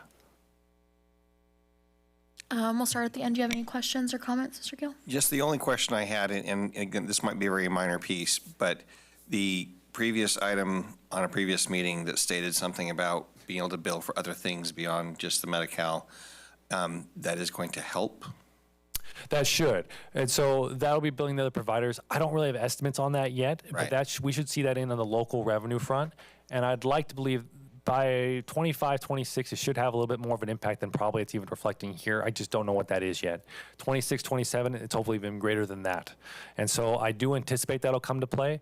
We should start seeing what those numbers look like come January. That's really when we're going to start really billing back to some of these providers. And so come the second interim, we might be able to include some of those figures in here as we start to see those pieces come to play. Okay. No questions, Mr. Crow? Mr. Marzano? Not at this time, no. And I don't have any other questions, so at this time we can look for. Sorry, there's a few more slides. Oh, there's I just more want to slides, stop sorry. here because this Okay, one go was a little bit more nuanced. Mine's not opening. That's fine. Okay. And then we have the general fund year-over-year trend. This again just shows you how we've had that climb, and then it's coming back down based on our current estimates. We do look to meet the reserve requirement again this year. Again, this is the Medi-Cal one-time funds that we had received that we look to spend down probably by the spring of, by the 25-26 year. And so we'll have to make some decisions as we look to the spring of 25. And then in terms of forecast of headwinds, the special education vacancies, if this trend continues, this is going to be a significant impact on the budget as we go. I know we're looking at multitude of avenues to reduce those, but the state of California, from what I understand, is having the same kind of impact. One-time funds expended, those Medi-Cal dollars with those being gone, it's a different kind of one-time fund, but they would be gone in this particular case. State revenues that we touched on before, I did keep COP payment on here, and part of that is because we do have that transfer back and forth between district county. So if we don't have that one there, it could spend more hypothetically. Some of the next steps, reviewing future expenditures, and looking at any potential cuts that we could potentially do of unnecessary spending, whether positional or operational. The consolidation savings piece, again, that ties back and forth because they are so intertwined. And then continued high-level engagement from the board on fiscal matters. So with the moving forward, again, we come down to the certification piece. As it sits right now, I can't say that we're positive. It doesn't look like we're negative either. I think we're again in the middle at the qualified status where we may not meet our financial obligations in the current fiscal year and the next 2 years. Any questions? Another just quick comment on this, just for historical perspective, since I've lived being in Robert's position when we were qualified and even negative, when we were in our most fiscal distress in the last decade in 2017-18, CDE admitted that they did not have a clear opinion on how we certify as a district and a county, and they essentially came back and said, your finances are so intertwined that your certification should mirror the same. So not to tell you it's a done deal. I mean, obviously you need to vote, but by certifying qualified on the district side, it's just as strong advice, if not stronger at this point, to keep consistent and certify qualified on the county side. So it's the same situation with the question I asked in the district question. It's going to be what it's going to be based on what the powers that be give us or qualify us as. Yes, yeah. CDE can, no matter what we do, they can either concur with the board certification or downgrade. Right. Yeah. Okay. Okay. Are there any other questions or comments about the last part of this? Anybody else? Okay. Then we can look for a motion. Make a motion that we approve agenda item 11.4, Amador County Office of Education's 24-25 first interim budget certification, and we certified as qualified. Second? Okay. And then the vote, Mr. Gale? Yes. Mr. Farrar? Yes. Mr. Crow? Yes. Mr. Marzano? Aye. And I'm also an aye. Okay. Thank you, board. Thank you. We do have information only, the current personnel recommendations, and then board reports. Mr. Critchfield, do you have anything else? I do not, except for just wishing happy holidays, Merry Christmas to our county office employees who work so hard as well. Yes, agreed. Okay, and then does anybody else have additional remarks that they'd like to make? I would just like to thank Interim Superintendent Critchfield and his cabinet for really bringing Peter and I up to speed, so we didn't hit this meeting with absolutely no idea what was going to happen. So thank you for that, and I look forward to serving. Yeah, and thank you for sacrificing 2 evenings over the last week to get up to speed, because it's, unfortunately with the way our fiscal calendar works in particular, as you saw the Robert show tonight, there's no easing into this as a board member. And so you just have to hit the ground running in December. So thanks for being so receptive to all that as well. I think it helped all of us. Just one more little comment regarding, and as I've mentioned before, I totally don't want to slaughter your name, sir, but Dr. Palazuelos. I'm so sorry, sir. Deeply appreciate how clean this is on the current personnel recommendations and whatnot. I love the clarity of that. And this might be a completely ignorant ask, but are any of these amazing people who have stepped up as an ELO person running like 3.5 hours or 4.5 hours or whatever, are any of them available or willing to maybe do some additional during the daytime to help out in some of these aid positions, or just a thought? Great question, and fortunately, a lot of them are already spoken for during the day with us. We've got a lot of folks that will work during the day in other capacities and then take on the additional duties with the LOP. Well, God bless them. Okay, Mr. Crow, anything else? Mr. Marzano? No comments, no reports. Okay, me either. Just again, wishing everybody on the county side a Merry Christmas and hopefully take some rest, because I know those last 2 days are, the last week, couple weeks, a little rough. Okay, our next meeting will be on the same day as our previous meeting, January 15th, 2025, and we are adjourned. Do you want to move right into SELPA? So you are president, so you get to, I don't have to start this one. This is going to be you.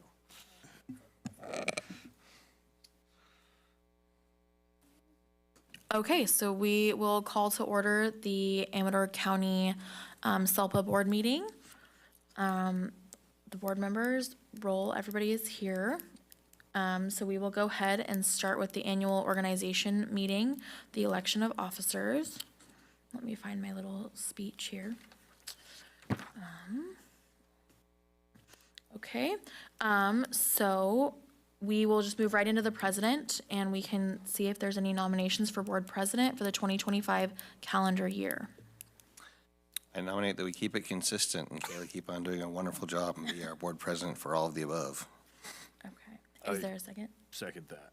Okay, all right, and we'll go right into the vote. Mr. Gale? Yes.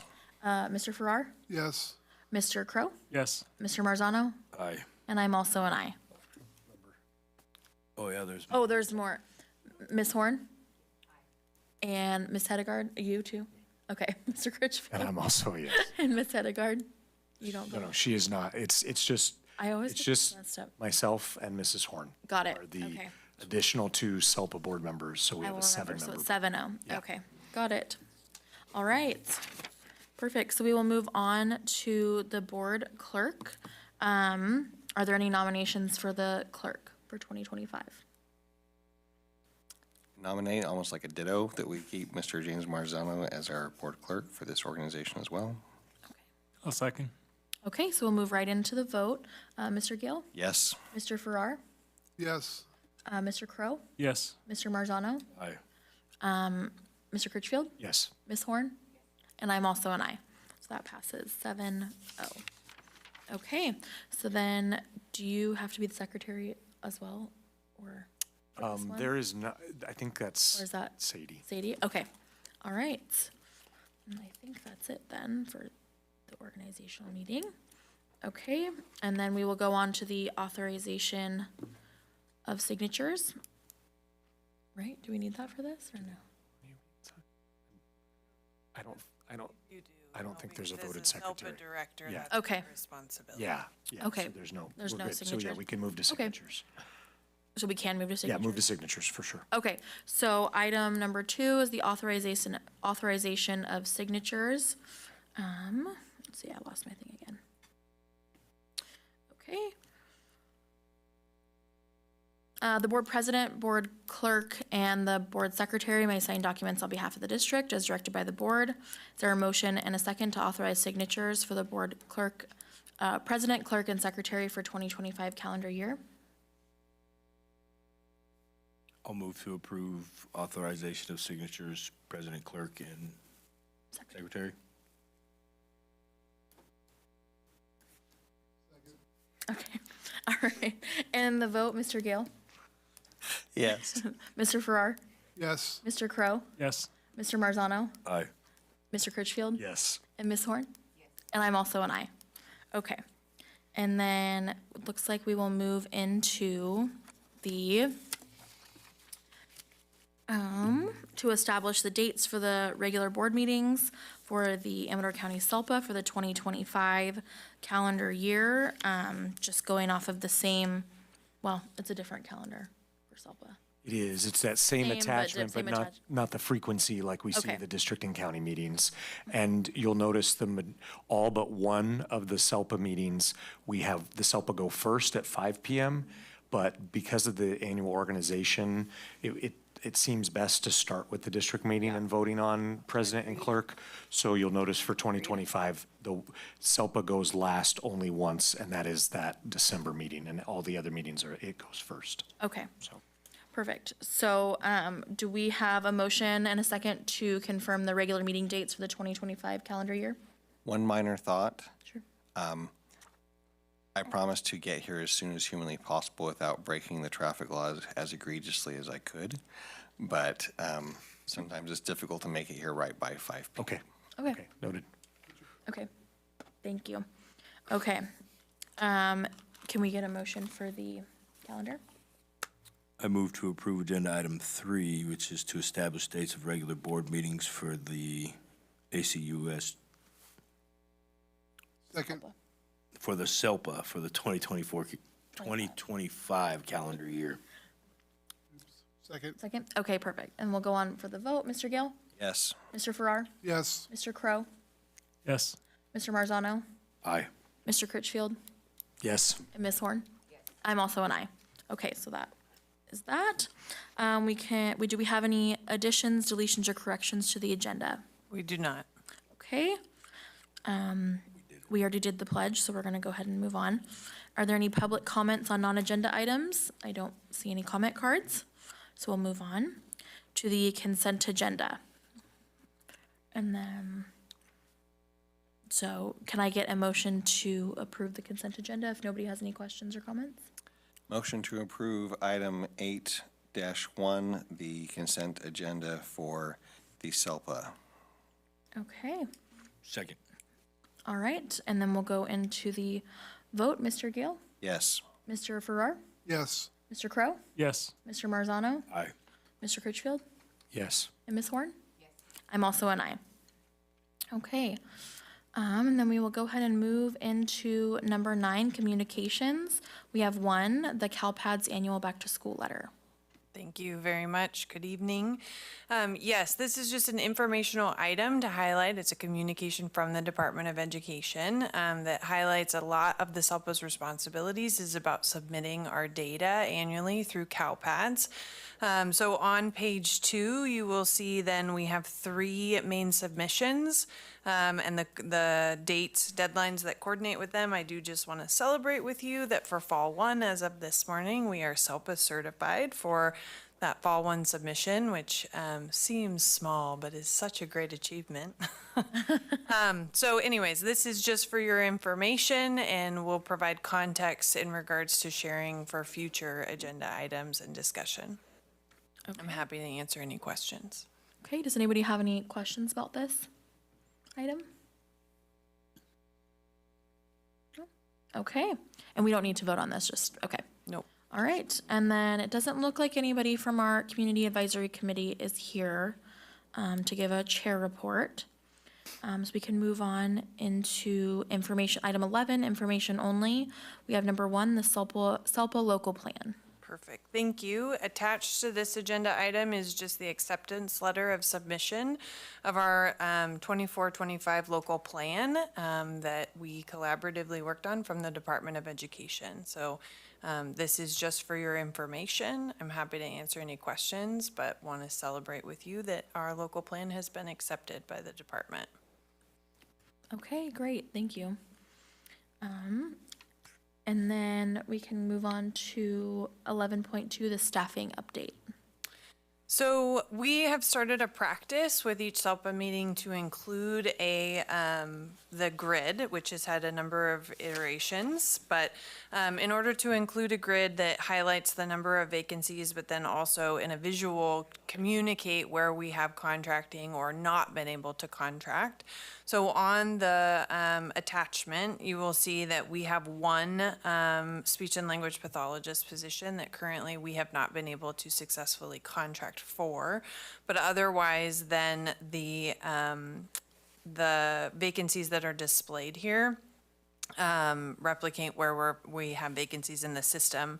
I do want to highlight that after this was finished and finalized and posted, we have hired an extensive support needs preschool teacher. So that will be updated for our next meeting. But I'm happy to answer any questions in regards to Amador County Office of Ed or Amador County Unified. Any questions or comments? Love the clarity of the report. Can we rotate next time, please? Oh, sure, Yes, so we can read it easier. No problem. Top to bottom. Yes. Thank you. All right. Mr. Farrar, any questions or comments? Anything? Mr. Crow? Nope. Mr. Marzano? No questions. Okay, I don't have any questions, but I did get to meet the new preschool teacher, and she seems lovely, so very excited about that. Anything from anybody else? Okay, perfect. So it looks like our next board meeting, I don't have that attachment right here with me. We have the date. Okay, for our next meeting date. Oh, it's on here. Wednesday, March 26th, 2025. Will be our next SELPA meeting. And at that, we are adjourned at 9:42. Thank you. Thank you.